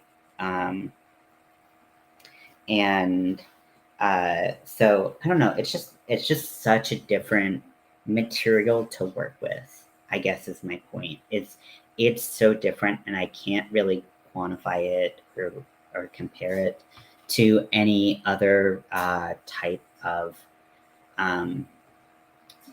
of material that I've worked with before, because it's its own beast.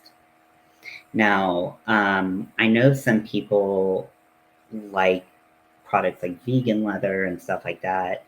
I wouldn't even like, you can't dye it. I don't know if it would have the same toughness and for hand stitching, because all of this border where this panel attaches is hand stitched around. So I don't know if it would have the same strength because vegan leather usually is made out of plastic. And so if I tie a stitch real tight, is it going to rip through the plastic? I don't know. So I don't know if I would ever make it out of vegan leather. But I know that some people don't want to use genuine, or like authentic leather, I should say, because genuine leather is actually its own thing. Do you all want to know an interesting fact? I'm going to tell you anyway, I don't care. You know what? I got that. So when you are looking at leather quality for cuts of leather, there are different qualities of the leather based on where it is relative to the outside of the cow. And each, has their own use, their own quality. The highest quality being like suede and nubuck, and things like that. As far as I know, I might be completely wrong about this. So, but uh, the when you see Walmart, like when you see things that say genuine leather, it makes your brain say, "Oh, this is leather. This is not fake leather." But genuine leather is actually the lowest quality of leather that is still technically leather. So seeing genuine leather, you would think, great, this is leather. And it's not to shame anyone who uses genuine leather for anything. I had a wallet from Walmart that was genuine leather, and I had it for years. Did it fall apart quicker than the wallet I have now, which is handmade leather that I got and when I visited Charleston, South Carolina. I'll show you my wallet now. I won't like show you, shit that matters, but this is handmade, hand stitched, and it's black on the outside, red on the inside, and it's so cool. Like um, like. I mean, wallets aren't that hard to make, apparently. I could make wallets, but I feel like there's so many wallet options, and because you can go to Walmart and buy a $5 wallet, why would I like? What would I charge to make? Like, what I charge to make a wallet that people would be like, oh yeah, that'd be worth it. I don't think it would be possible. So, but yeah, isn't that interesting about genuine leather? When I heard about that, I was like, wait, what? What? I love this bear, but every once in a while I'll look at it and I'll be like, are these balls? But it's very soft. And so they had a couple different colors. They were all Halloween colors. They had one that was like, I think they had one that was black and purple or black and orange, which was a very close runner up. But I love bright green. I love bright green everything. My ergonomic pillow uh, for crocheting, my Volari pillow, lime green. I just love lime green. It's just awesome. I've loved that color forever. So I couldn't resist it. And then I love green and purple together. They're cool. Bear balls. I know, right? It's kind of like, I don't know. Like, I know it's supposed to be like hip bones or something, but every once in a while I glance at it and I'm like, bones? And I'm not thinking that this is some kind of weird boned phallus, but I'm just like, bear balls. I know I have a broken brain. I'm sorry. So one thing that I have now that I did not have when I did this is a stitch clamp, which I am very excited to give a little try. So, and this is the cheapest model I could find. So I hope it works. But basically it clamps onto your table.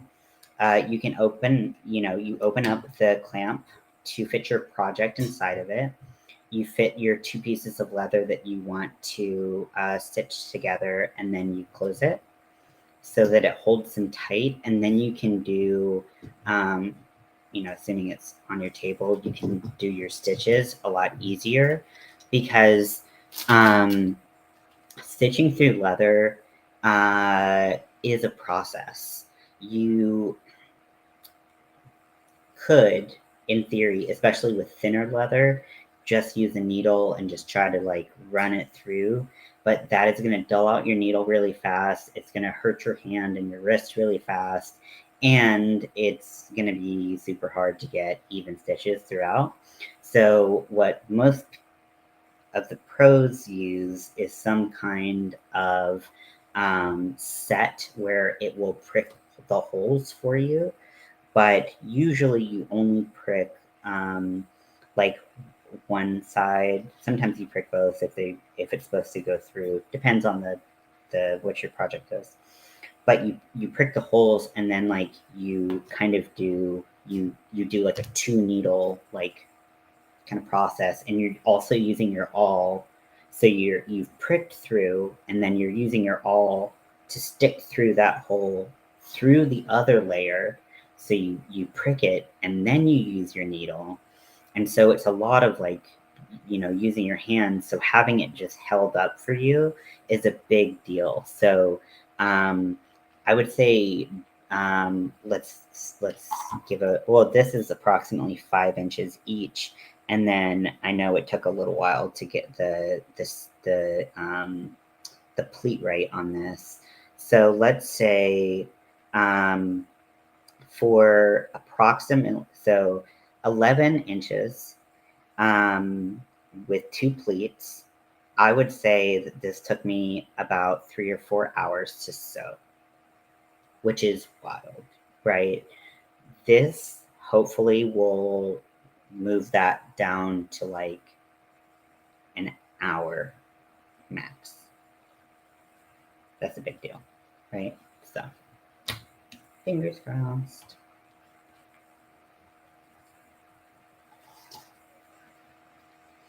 Okay, so there's still a little bit of wetness to the leather. I can see that it's a lot more even, but right here on the tongue, it's much more damp.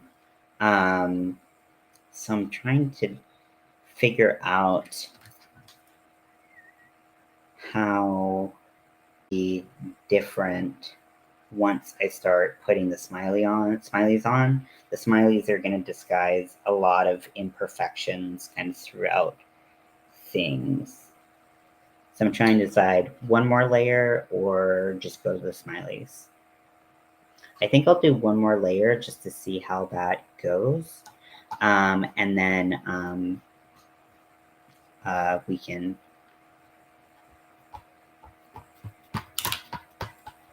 can start our stamping process.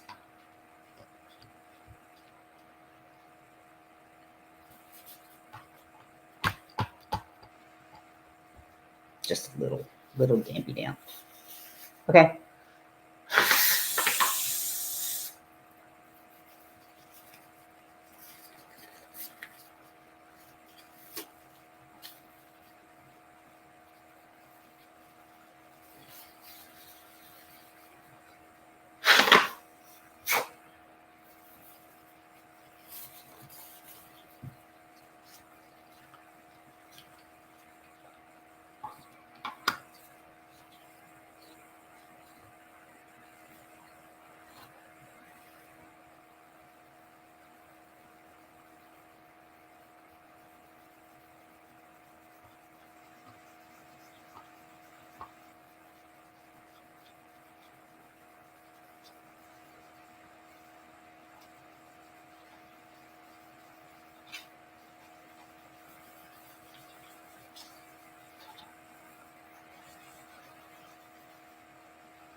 And the last layer, hopefully, is done. So nice and thick. It's like, it looks almost black.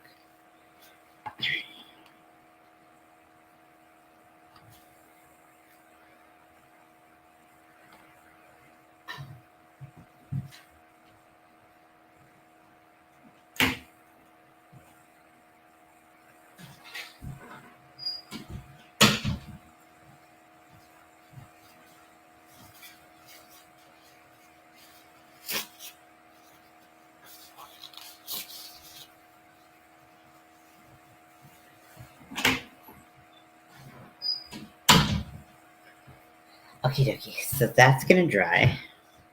Now move away from our pro dye. And we're gonna get some other supplies. Hopefully. Oh my gosh.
Okay.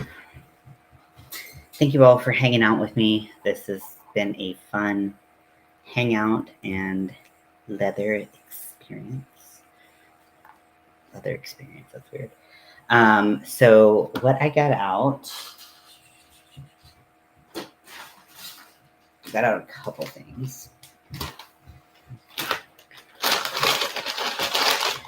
So what we're gonna do is once the dye is where I want it, which I'm expecting that this third coat will be exactly what I want.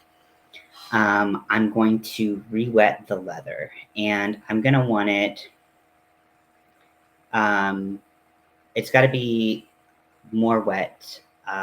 It's got to be as wet as it was when I first started applying the dye. I don't need it just like ever so slightly damp. I need it to be more wet. Otherwise, the embossing will not go deep enough into the leather, but I don't need it absolutely soaked. Otherwise, the embossing will just kind of be like a blob. So we're gonna get the leather wet again, and then we're gonna emboss with the same kind of smiley pattern. Hello, the Aki Queen. Welcome in. So I'm gonna use my smiley, and this is what the stamp looks like. I think if I got good at this and started making my own, I would like to get my own stamp, or like make my own stamp. They have one, people who will make them on Etsy, because I like the droopy, like melty smileys. And then maybe instead of doing smileys all over, or in addition to doing smileys all over, on the tongue, I would do like a little melty smiley, and that would be like my logo. I'm not sure. So we'll do that. So what we'll do is we'll kind of take the smiley and, hey, China, welcome in. And we'll use a mallet and we'll just pound it a couple times. It doesn't really take that much force at all. This is a, I believe this is steel. It's a steel engraver thingy, smiley. And so I'll just go all around, all through this and all through the shorter piece, and I'll change the direction. One of the harder parts about having a circular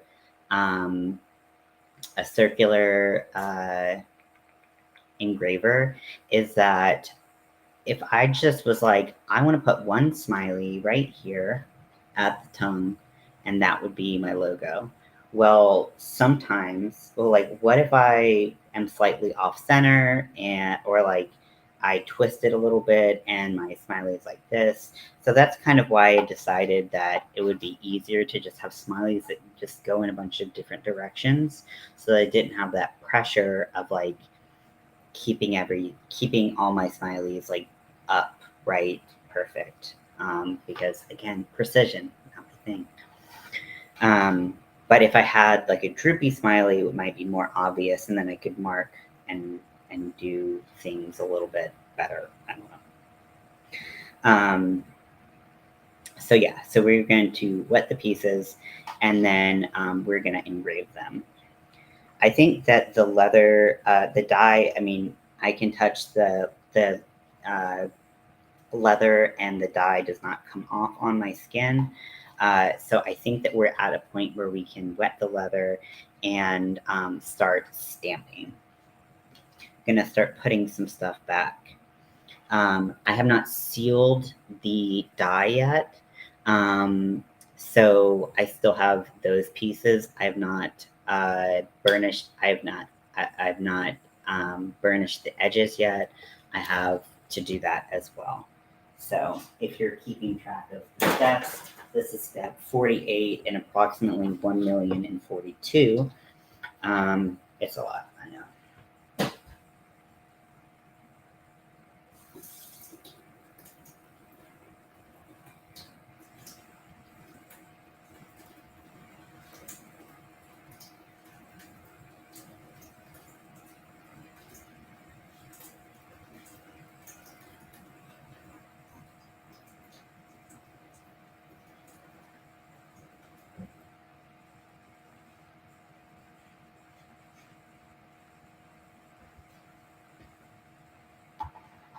Okay, so the table might shake a little bit, might be a little loud. Do apologize, kind of.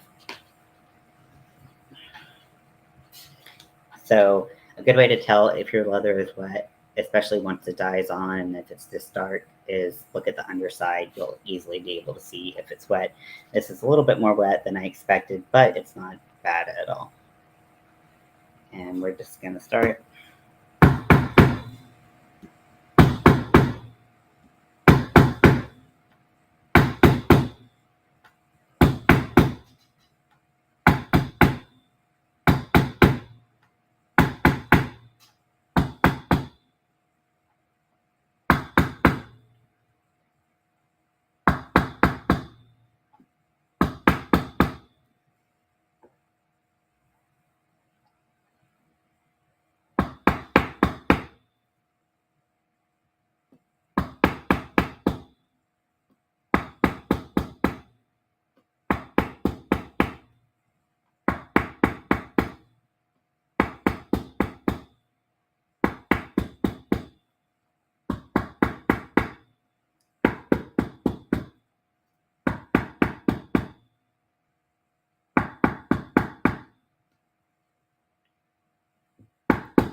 You don't have to do the sound effects, they help though.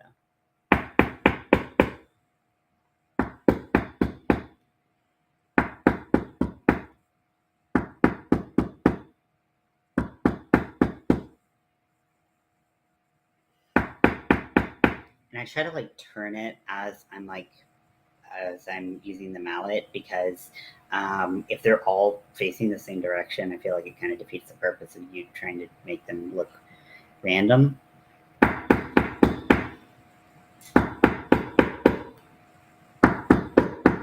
And make sure you go out to the edge. I just feel like it looks better. Pieces of the rubber mallet are coming off. Okay.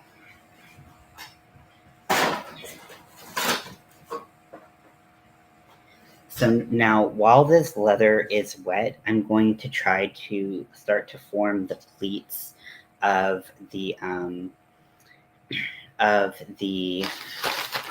bottom.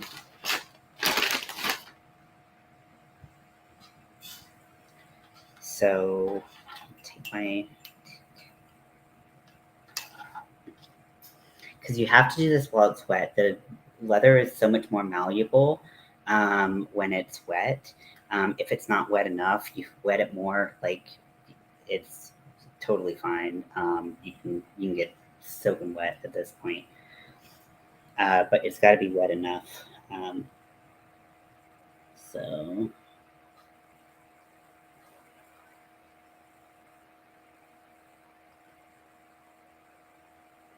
and sometimes I'll just use my nail to kind of mark where I need to uh,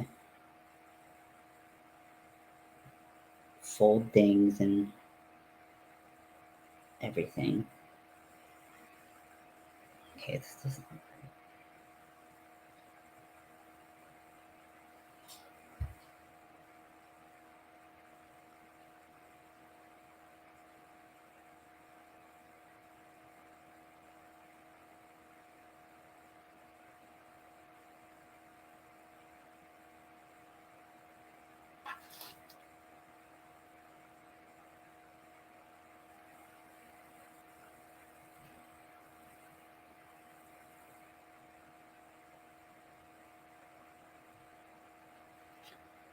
because I did my math wrong. My brain is broken.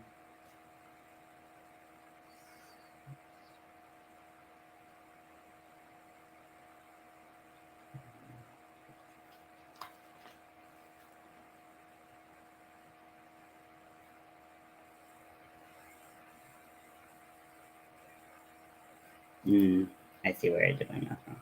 Okay.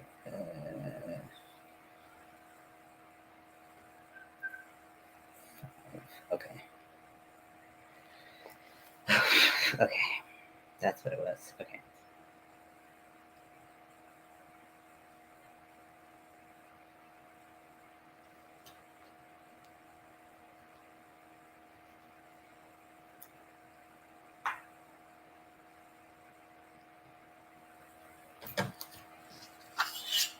How's it going, you cranky puppet? It's going okay. I am working on a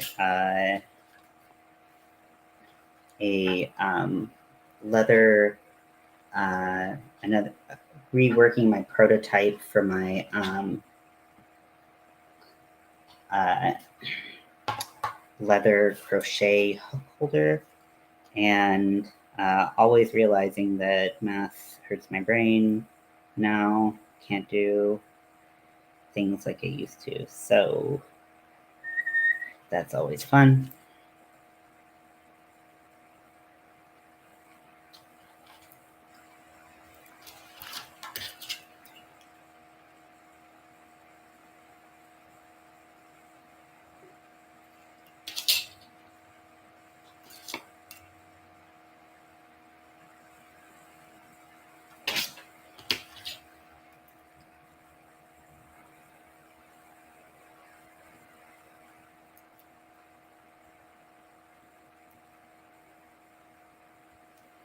Okay, so I gotta redo my marks. Okay.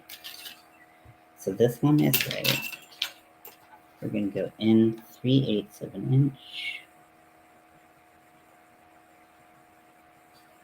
And then 5/16.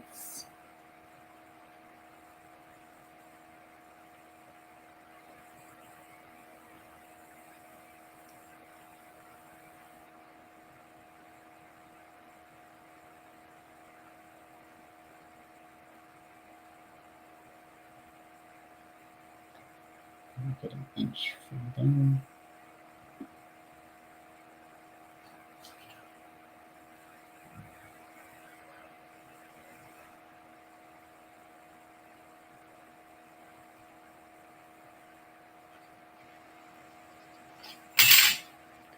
Okay.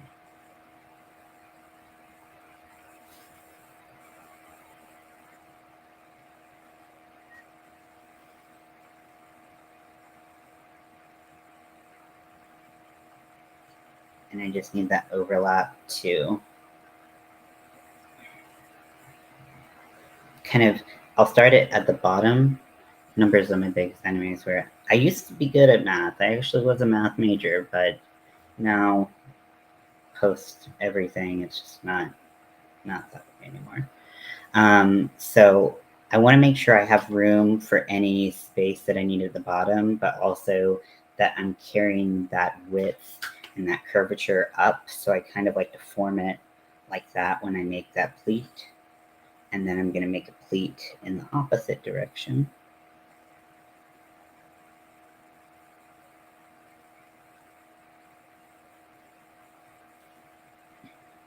And kind of curve it like that.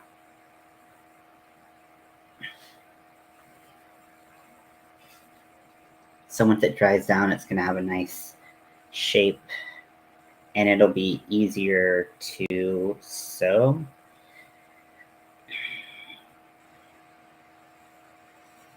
Now, I probably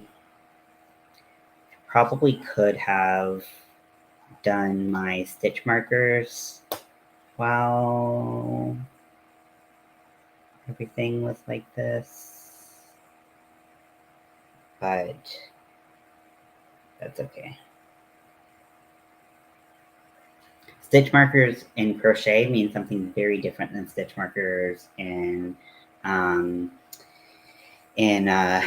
leatherwork. So stitch markers in leatherwork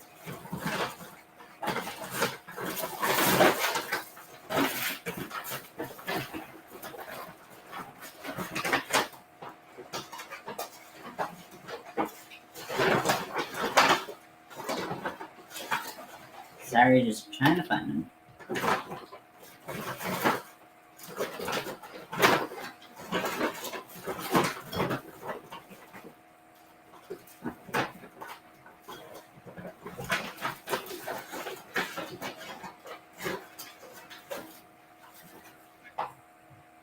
They're also called stitching prongs or pricking irons.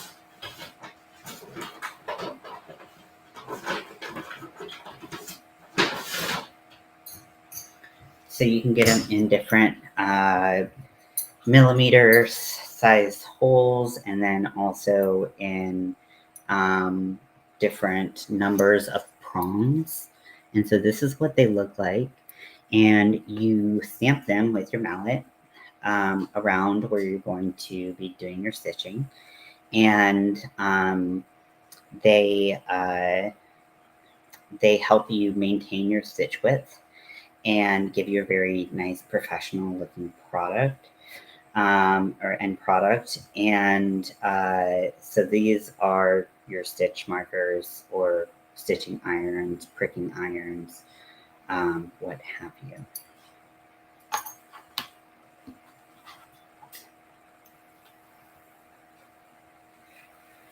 I'm gonna give this like a little bitsy time to dry in that shape that I gave it, because I don't want to start pricking and then just flatten everything out.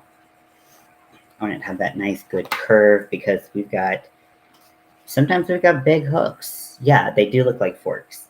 But so some of them have different shaped tips. These have diamond shaped tips or like pyramid shaped tips, and they will pierce the leather. Now, typically, you only go through one layer of leather. So even if you're sewing 2, 3, 4, whatever, hopefully, I mean, that's a lot of leather to sew together all at once. Usually it only goes through 1, maybe 2. So you're still going to have to push through with your awl to your awl to help make that stitch a little bit easier and not put so much pressure on your needle as you're sewing. It does make it a lot easier, I will let you know. And I hope I did not put this up. I didn't. Yay, it's on a hand. Now, the stitch width that I used last time, I actually liked. It could have been thinner, but for me, I feel more comfortable when it's not as thin. Because it just, I don't know. I don't know why. But I don't know. Maybe it's my history of sewing, and sewing close to the edge usually means danger. But with leather, it's obviously very different because leather is totally different. material. I almost said a totally different animal, which it is, but yeah. So let me see what I set my stitch width to. It looks like I set it to about 1/8 of an inch. Yeah.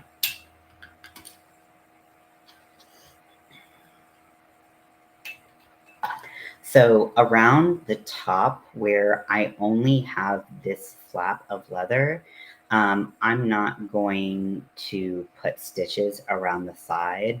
It would only be for superficial reasons. I mean, it would look cool, but there's no real reason to. So I'm going to stop my stitching just like I did here at the top of this additional shorter piece, the shorter, fatter piece that we have been shaping.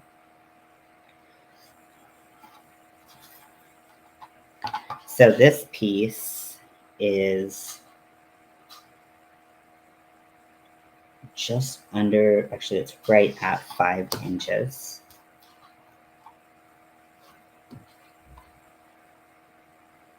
But I don't know, I like to stitch on this one. So what I'm gonna do is I'm gonna take my compass, or what do they call it in leatherwork? They call it something else. They call everything something else, even though it's used for like a million things. And I'm gonna set my stitch width with this compass. Okay, so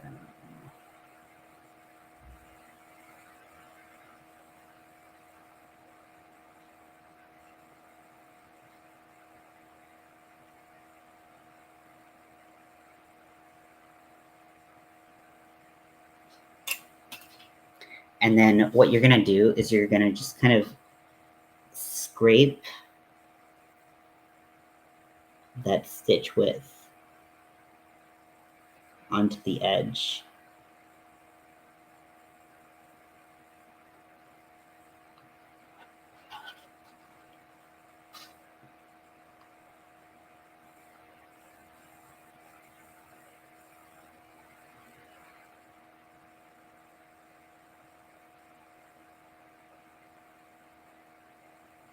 And this is gonna give you a guide on where to place your stitching irons.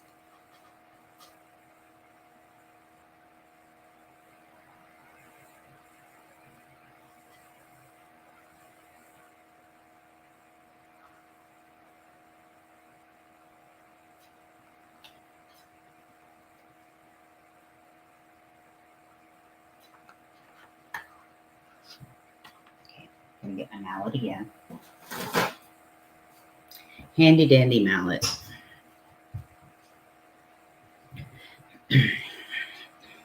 And I'm going to start placing it. So I start with the largest, the most amount of prongs in an iron that I have. Then you take them out. And the last 2 prongs you line up with the previous 2 holes so that you get a straight line. Assuming that's what you want. Here we want a straight line.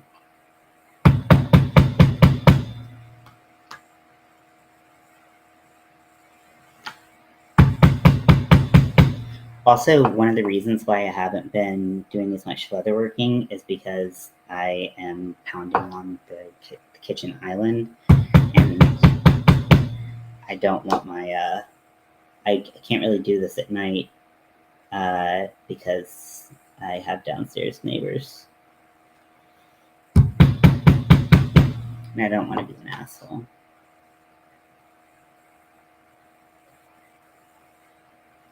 Make sure you're in line with your stitch guide.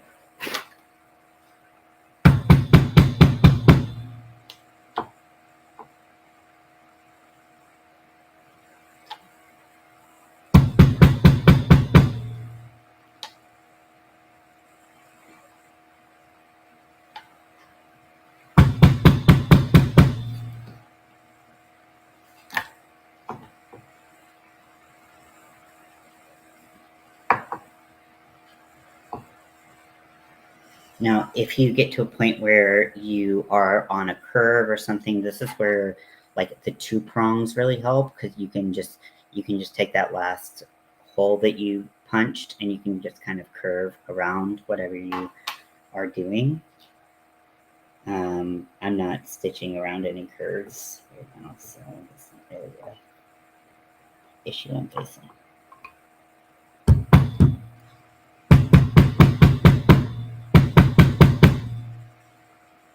Because I'm going into that pleat, I wanted to make sure I really got into it. Help future me a little bit. Make sure I get that pleat nice and under there. So it wants to escape because it's like, no, don't punch me. And I'm like, you're gonna get punched, bitch.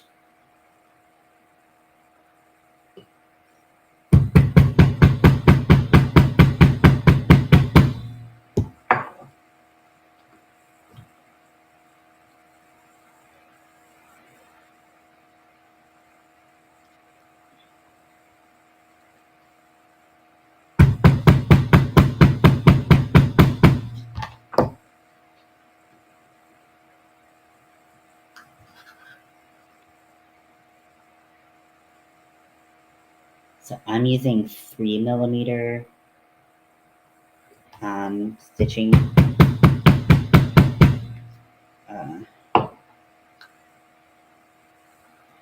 stitch markers.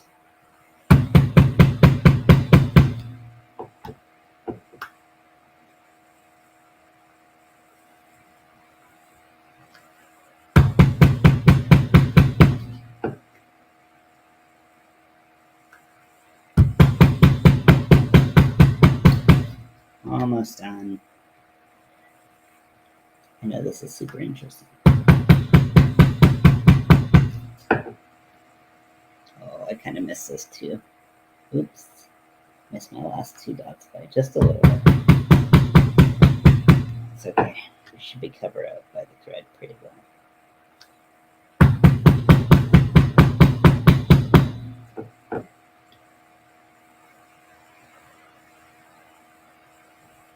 Make sure you're in the holes and on the line.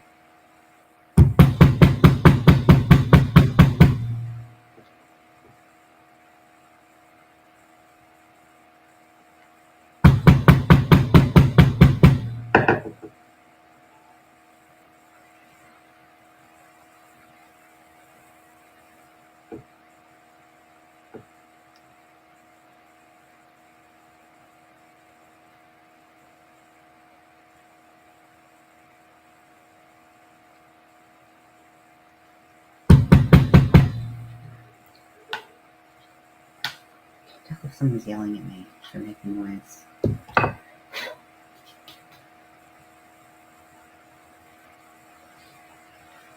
Okay, and then the last thing is you're going to want to punch at least two holes in your strip that's going to go around, because you're going to sew that in between the layers of the long strip and the shorter, fatter strip.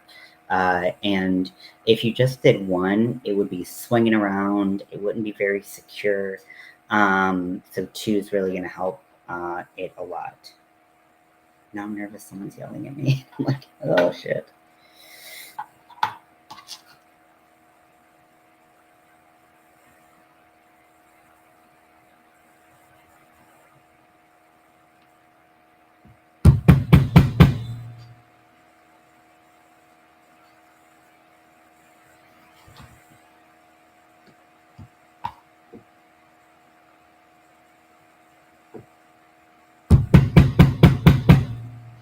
Okay, so that is the last of my stitch marking.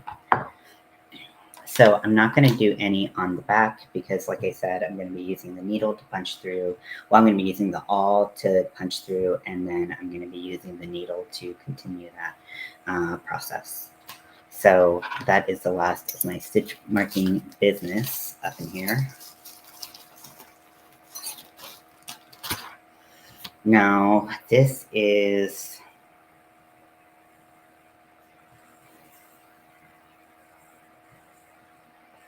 So apply a light, even coat with a slightly damp sponge. Allow to dry completely. Okay, so it can be a little damp, so that's good. Don't have to wait for my leather to completely dry. I'm gonna reshape that top a little bit.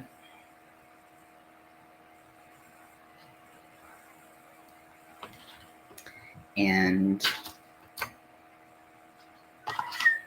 put stuff back. Try not to lose everything I own, because that's cool when you don't do that.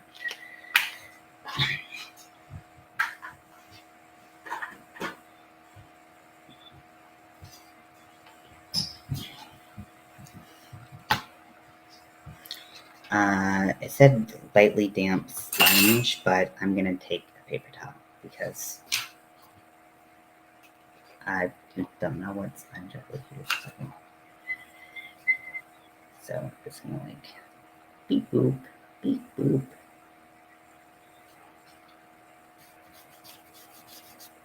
And just give like a really light.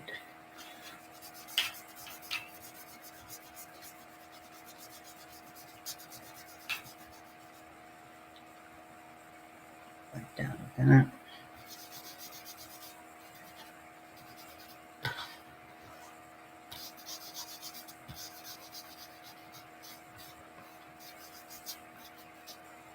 Okay. And so we want that to dry completely, apparently. I'm really nervous that my neighbor's gonna come upstairs and bitch at me. Whoopsies. Sorry.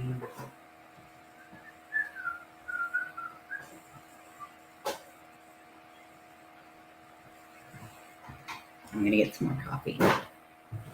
Let that dry a little bit.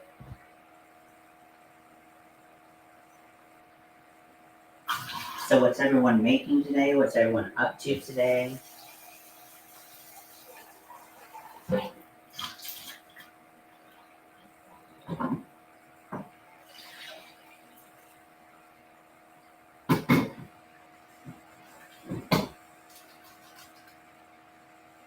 My back is like, fuck you, bitch.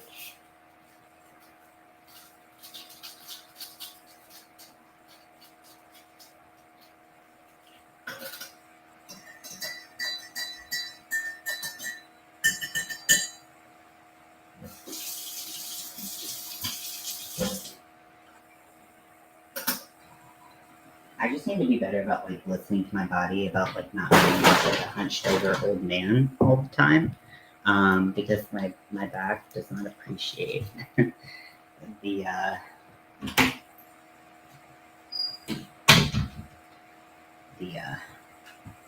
environment. So I know it's wet, so it's really hard to tell the color, but it hasn't really lightened up even with time. So I'm afraid that, I mean, not that black is ever bad. Hey, mobs, welcome in. But I'm afraid that this has gone from a green project to a black project, which is totally fine. Black is cool as hell. But I wanted it to be like a dark green. So, it just is what it is. But so maybe like if I had done 2 thick layers of green instead of 3 thick layers of green, maybe that would have been my happy spot.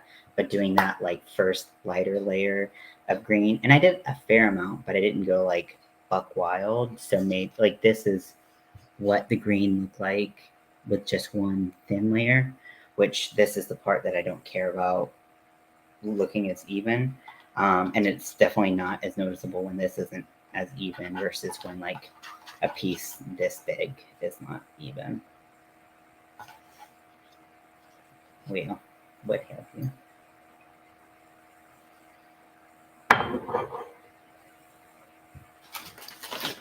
Start setting up this clamp.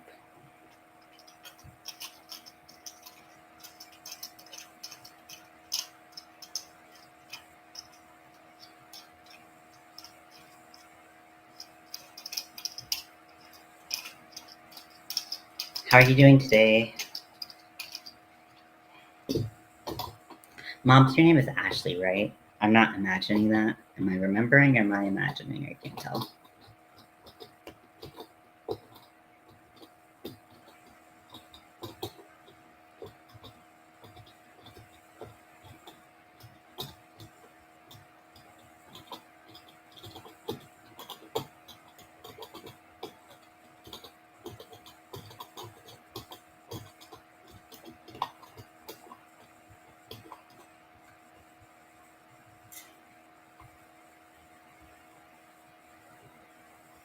Okay, so I know I need an Allen wrench to turn this. And there was an Allen wrench for this somewhere. But where I put it, we may never know. Because I've already told you several times today. I don't feel like I need to keep explaining that I'm good at losing things. But I have an Allen wrench in my toolbox. I have like a set of Allen wrenches, so not a big deal.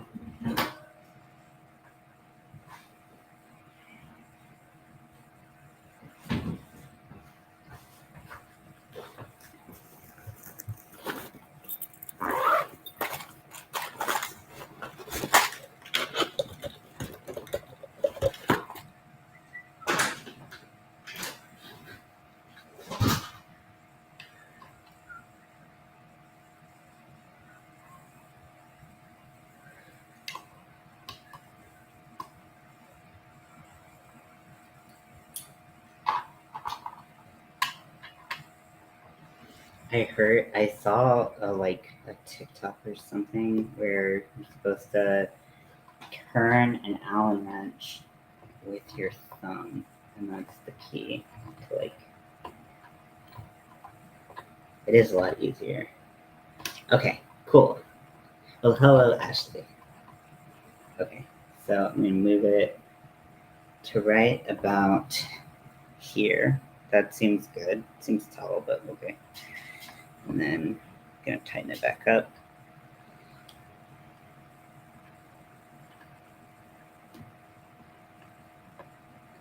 That's awesome. You working on anything fun today?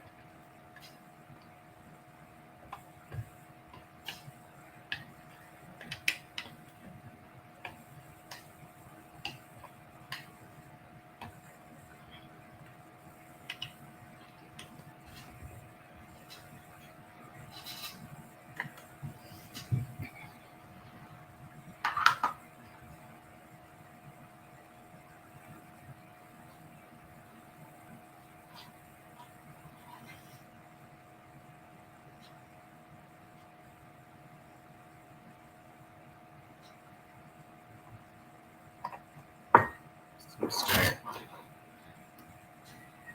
Oh, I need to do my sides. Okay, so the EcoFlow is the satin finish is done. So what I need to do now is burnish my edges. This just helps keep the edges. I don't know actually what it does. I'm told I have to use it. That's basically what's going on. So basically what you do is you just take a little bit and you put it on the edges. And it makes your edges shiny, but it also completes the project in a way that I can't quite explain. It just it gives a really nice finished professional looking appearance to the sides of your leather.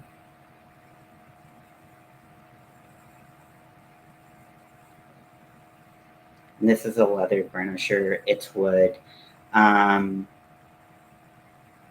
You can also use a nice polishing cloth or whatever, but this is what I have.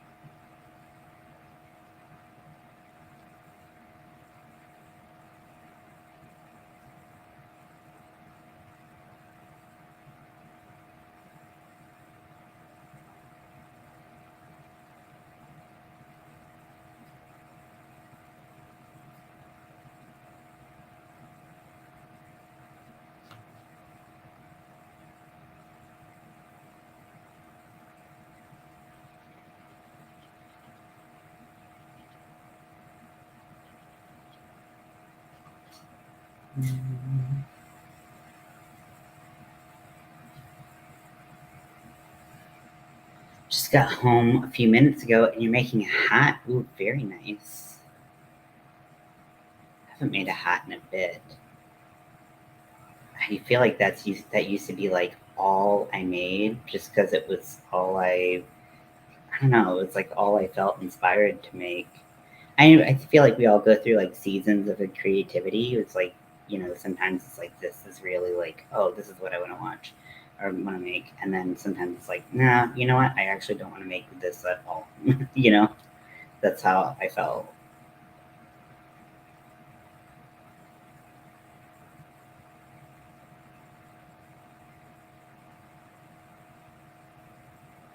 With leather that's thinner, the burnishing process is a lot. You got to be a lot more.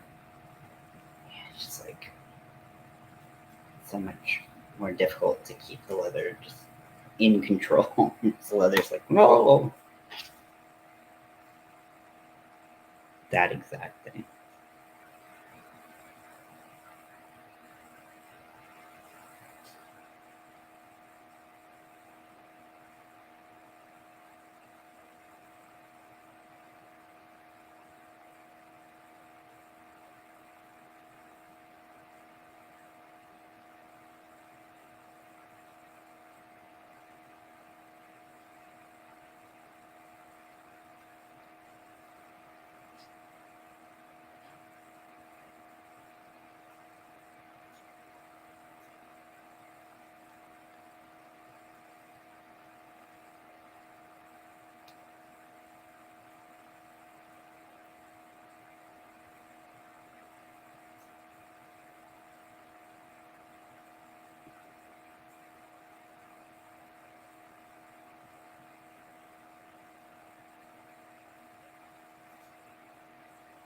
So I'm working on a leather crochet hook protector.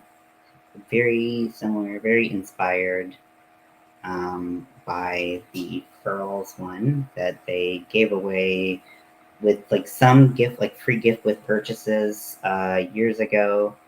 And I have one and I really like it. And I think it's a great idea.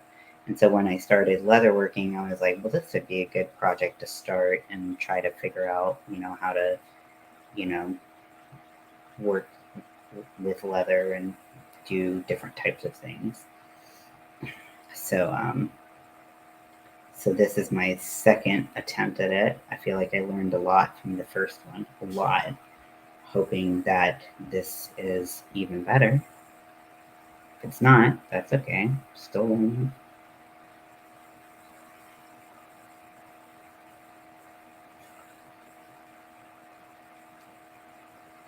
Yeah, it just what it kind of it almost feels like when it's like so when you're like when you cut the leather, you have this like really shiny side of the outside of the leather, and then you kind of go into the like more tissue um, of the leather itself, depending on especially depending on how thick it is, and this kind of like melds them all together and makes them shiny, so it's not as obvious that there were like multiple lo- like layers or different textures to it.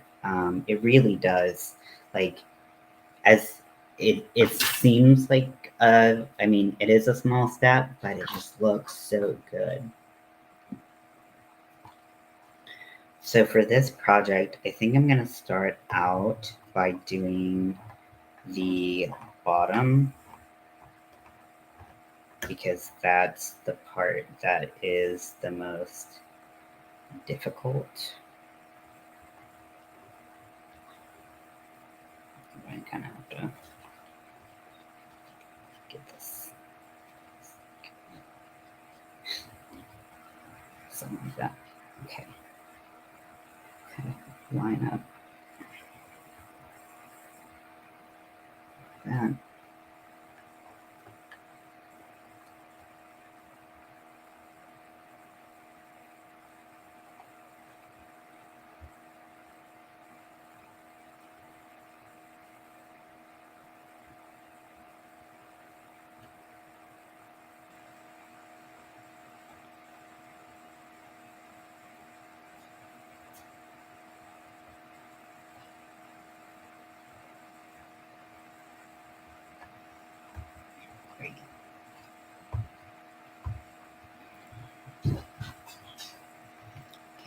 So these steps are done. We are making our way downtown.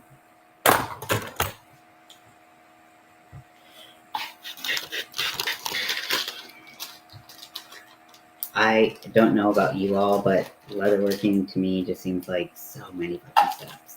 That's why even when I said like it's like an investment, it's because it's so many steps. It's not because each step is like particularly expensive. Because like you can like depending on what you're making, like one piece of leather, like you can make a ton of shit with it. But like, oh my goodness, it's just so many steps.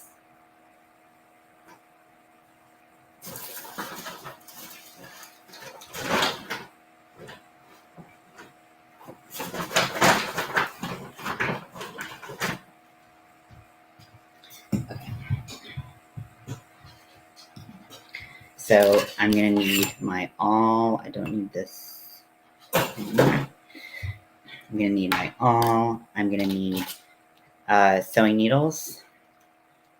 Forget what size these are. I'm gonna use 2.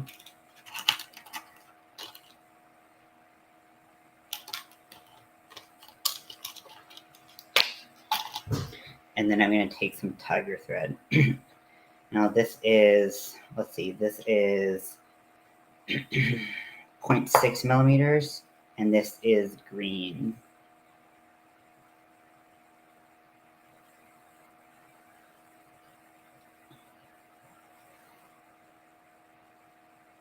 And it's, I believe it's just 100% polyester. So what's good about this is that once you're done, you tie a knot, and then you melt it, and it's melted together. So that's pretty cool. So I'm gonna go ahead and cut that.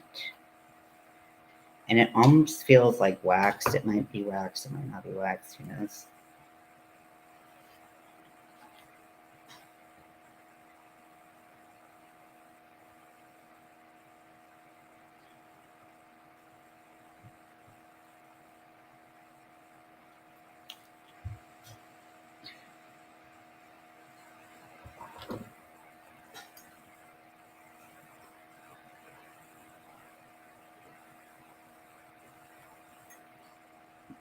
Chug a bunch of coffee before you're about to do something with fine details.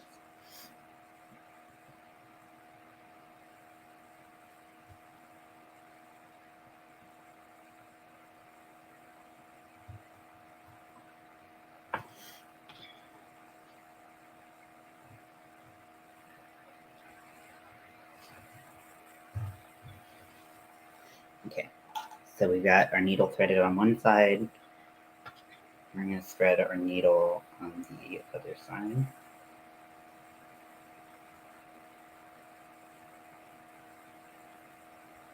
One of your friend's dad just passed away. I'm really sorry about that, Lydia.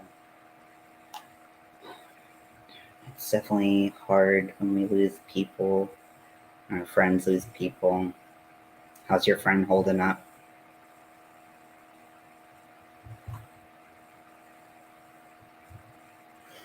I kind of like punching a couple holes at a time. I don't know if that's like, no one else seems to do it, but I like doing it because I'm trying to be as efficient with my time as possible, but I don't know if it's the right way to do it or not. Getting through all of these layers of leather at this pleat can be a little bit tricky. Just make sure you don't punch through your finger. Now they do have stitching awls, which are sharper and better at this, but I use my same awl for scratching and everything. So I go through this way first, and then I go through that same hole, but backwards with the other.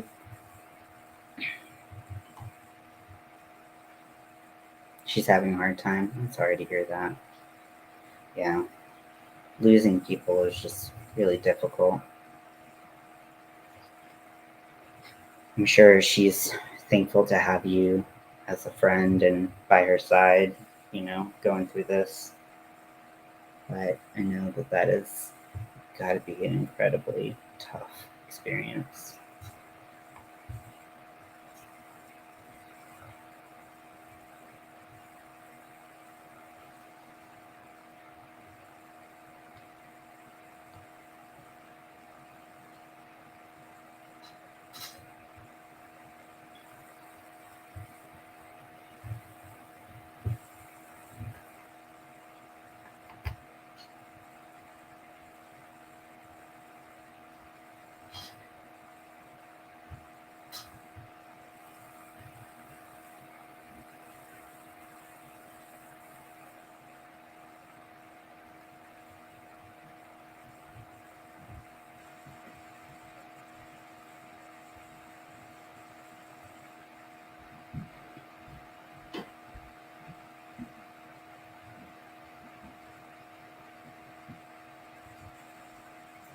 Mm.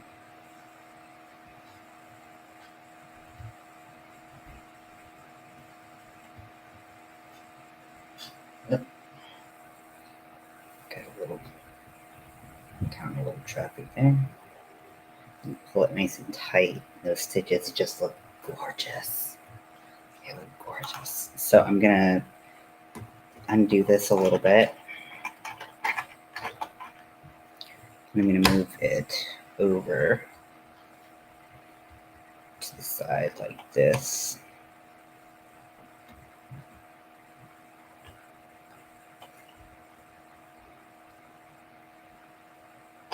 Make sure that what needs to be out is sticking out, and then tighten it back up.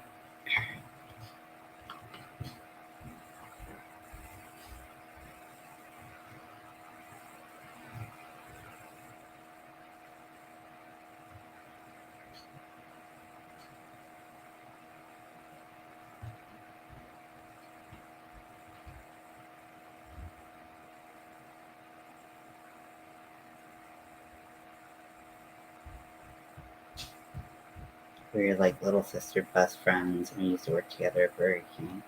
Oh, I'm sorry.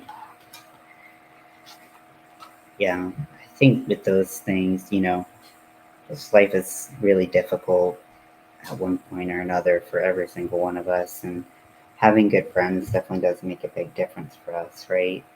If we think about the hard times that we've been through, just having people by our sides is critical. Whether we want to embrace it or not, we're social people.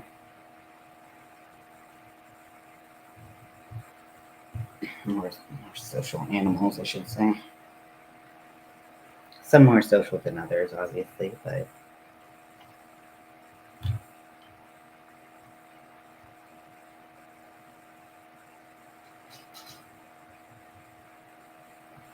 okay, so I'm reaching the corner. So I started in the middle so that I could get a good kind of nice feel and set up my the bottom middle, and I'm working my way up one side, and then I'm going to do the same on the other side, and uh,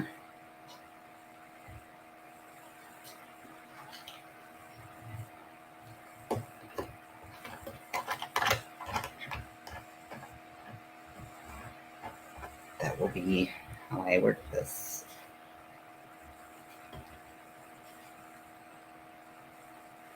Now, with the stitching clamp, it's a little challenging because it does kind of get in the way of some of the shaping that I wanted to do the um, with the body, but I can always wet it and reshape it. Um, so it's not a terrible thing. It's just, a minor inconvenience. Just want to make sure that the sides are lined up.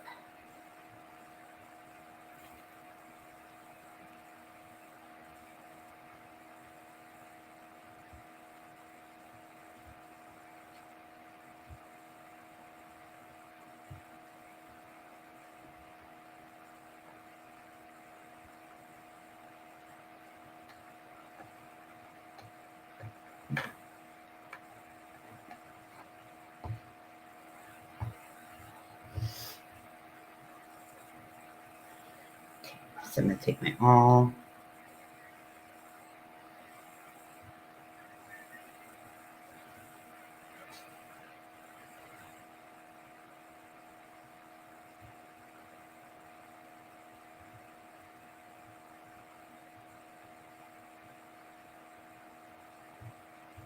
You don't need like a super big hole. Like you don't need the whole like awl to go through. You just need something for your to make it a little bit easier for your needle. That stitching awl that I was talking about is a lot thinner than this one, which is a scratching awl. And so it works through these a lot easier. Like you can be like, zip, and that could be it. Whereas this you kind of have to work it a little bit, but that's okay. Because like I said, I'm trying to ball on a budget right now. And that didn't seem to be the most pressing thing that I should worry about, so.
Go through the hole, you little bitch. If you say encouraging words to your needle, it will definitely do what you want it to.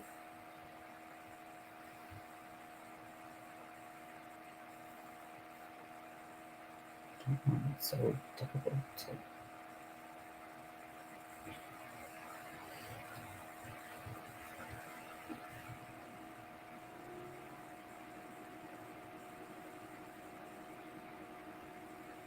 It's not, I can't find the hole in this thing.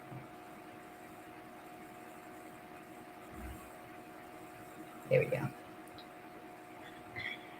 I guess she's good.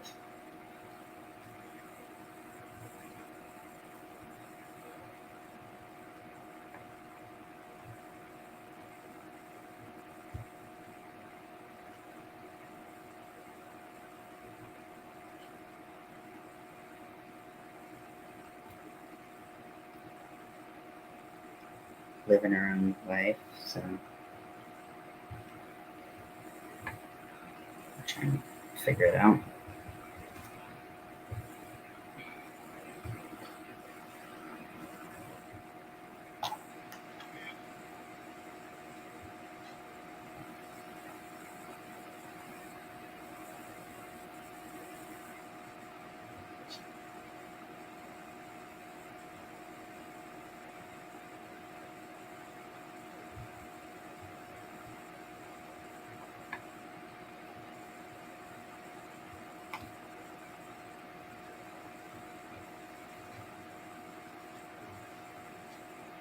Pull it nice and tight.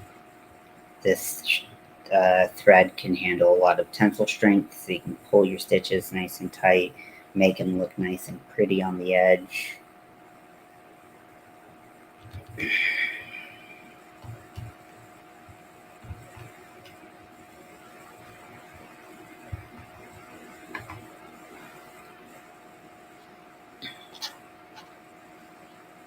The reason I picked this clamp as opposed to one that was all wooden is I had heard that the ones that were all wooden without some kind of protective, like sticky thing on it could, would often leave like marks in your leather. So that's why I picked this one.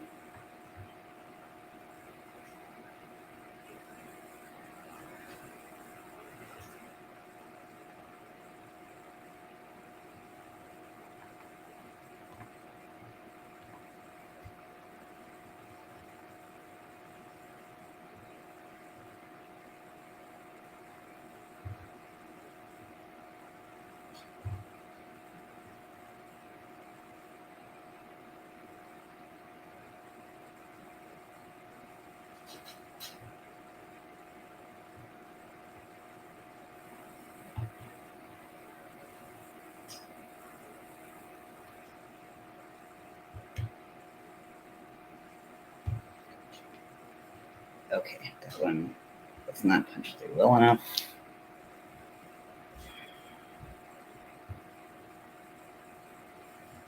This is a labor of love.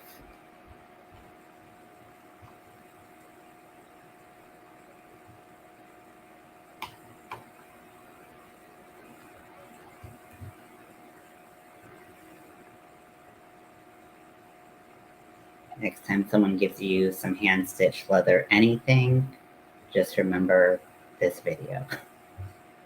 I mean, they probably did it a lot better and easier, more fluid than I did, but even still, it's still a lot of work and so many steps. So many steps that I can't like keep count. And I'm like, did I miss something? Like, I don't feel like I missed as much this time. Like last time I was like, oh, I should have done this before this and this and this. And this time I felt like I didn't have as much of that problem.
That stitch is nice and tight. And that little bit of dye that I applied on the inside is doing a great job with making those the in-between spaces of those stitches look even better. Oh yes, I love it when a plan comes together.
Lydia, I sent you a message on Facebook. Just no rush, but just whenever you read it, just so you know.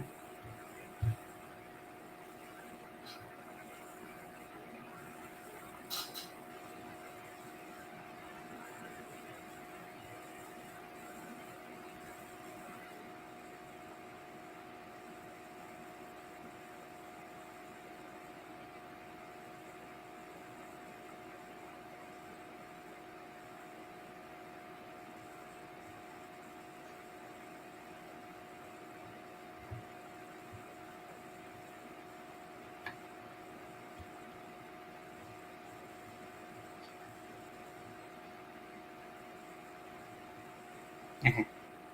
Yeah, like I said, no rush. And you don't have to respond. Just wanted to let you know. Okay, so I finished up sewing that little bit. See, it takes so much, a ridiculous amount of time just to sew the tiniest little amount. I'll show you, I'll take this off and I'll show you the amount that I've sewn in the time that I've been sewing. Okay. So I've sewn from the middle to the outside, and then I've sewn this much. That's how long it takes. It's such a pain in the ass. So this is going to continue to take some time. I think working with the leather a little damp is actually making it a little harder because it's kind of got some elasticity. When I try to poke the awl through, like the back has some elasticity, so it's not poking through as easily. So I think letting the project dry a little bit more is actually going to work to my advantage. But so far, I think it's coming out pretty cool. And what I'm gonna do is once I get up to the top, I'll count down from the top and pick, like, I don't know, maybe like stitches 5 and 6, and that's where I'll attach the tab where I put the strap, or something like that, just kind of depending. Wow, that color is way different. Okay, well, you live and you learn. Um, but uh, yeah, so that's what I'll be doing. But I know this is like the most interesting thing to watch, and honestly, my fingers kind of hurt just from doing that so far. So I'm going to give my fingers a little rest and probably, well, I'm going to go crochet. I'm going to eat, and then I'm going to go crochet. But I'll be on around 9 for uh, uh, 100 Nights of Halloween. And it's October 1st, which is super exciting. So, I wonder what movie we'll pick. I hope you have a great day or a great couple hours if I'm going to see you then. And I'll talk to you later. Bye.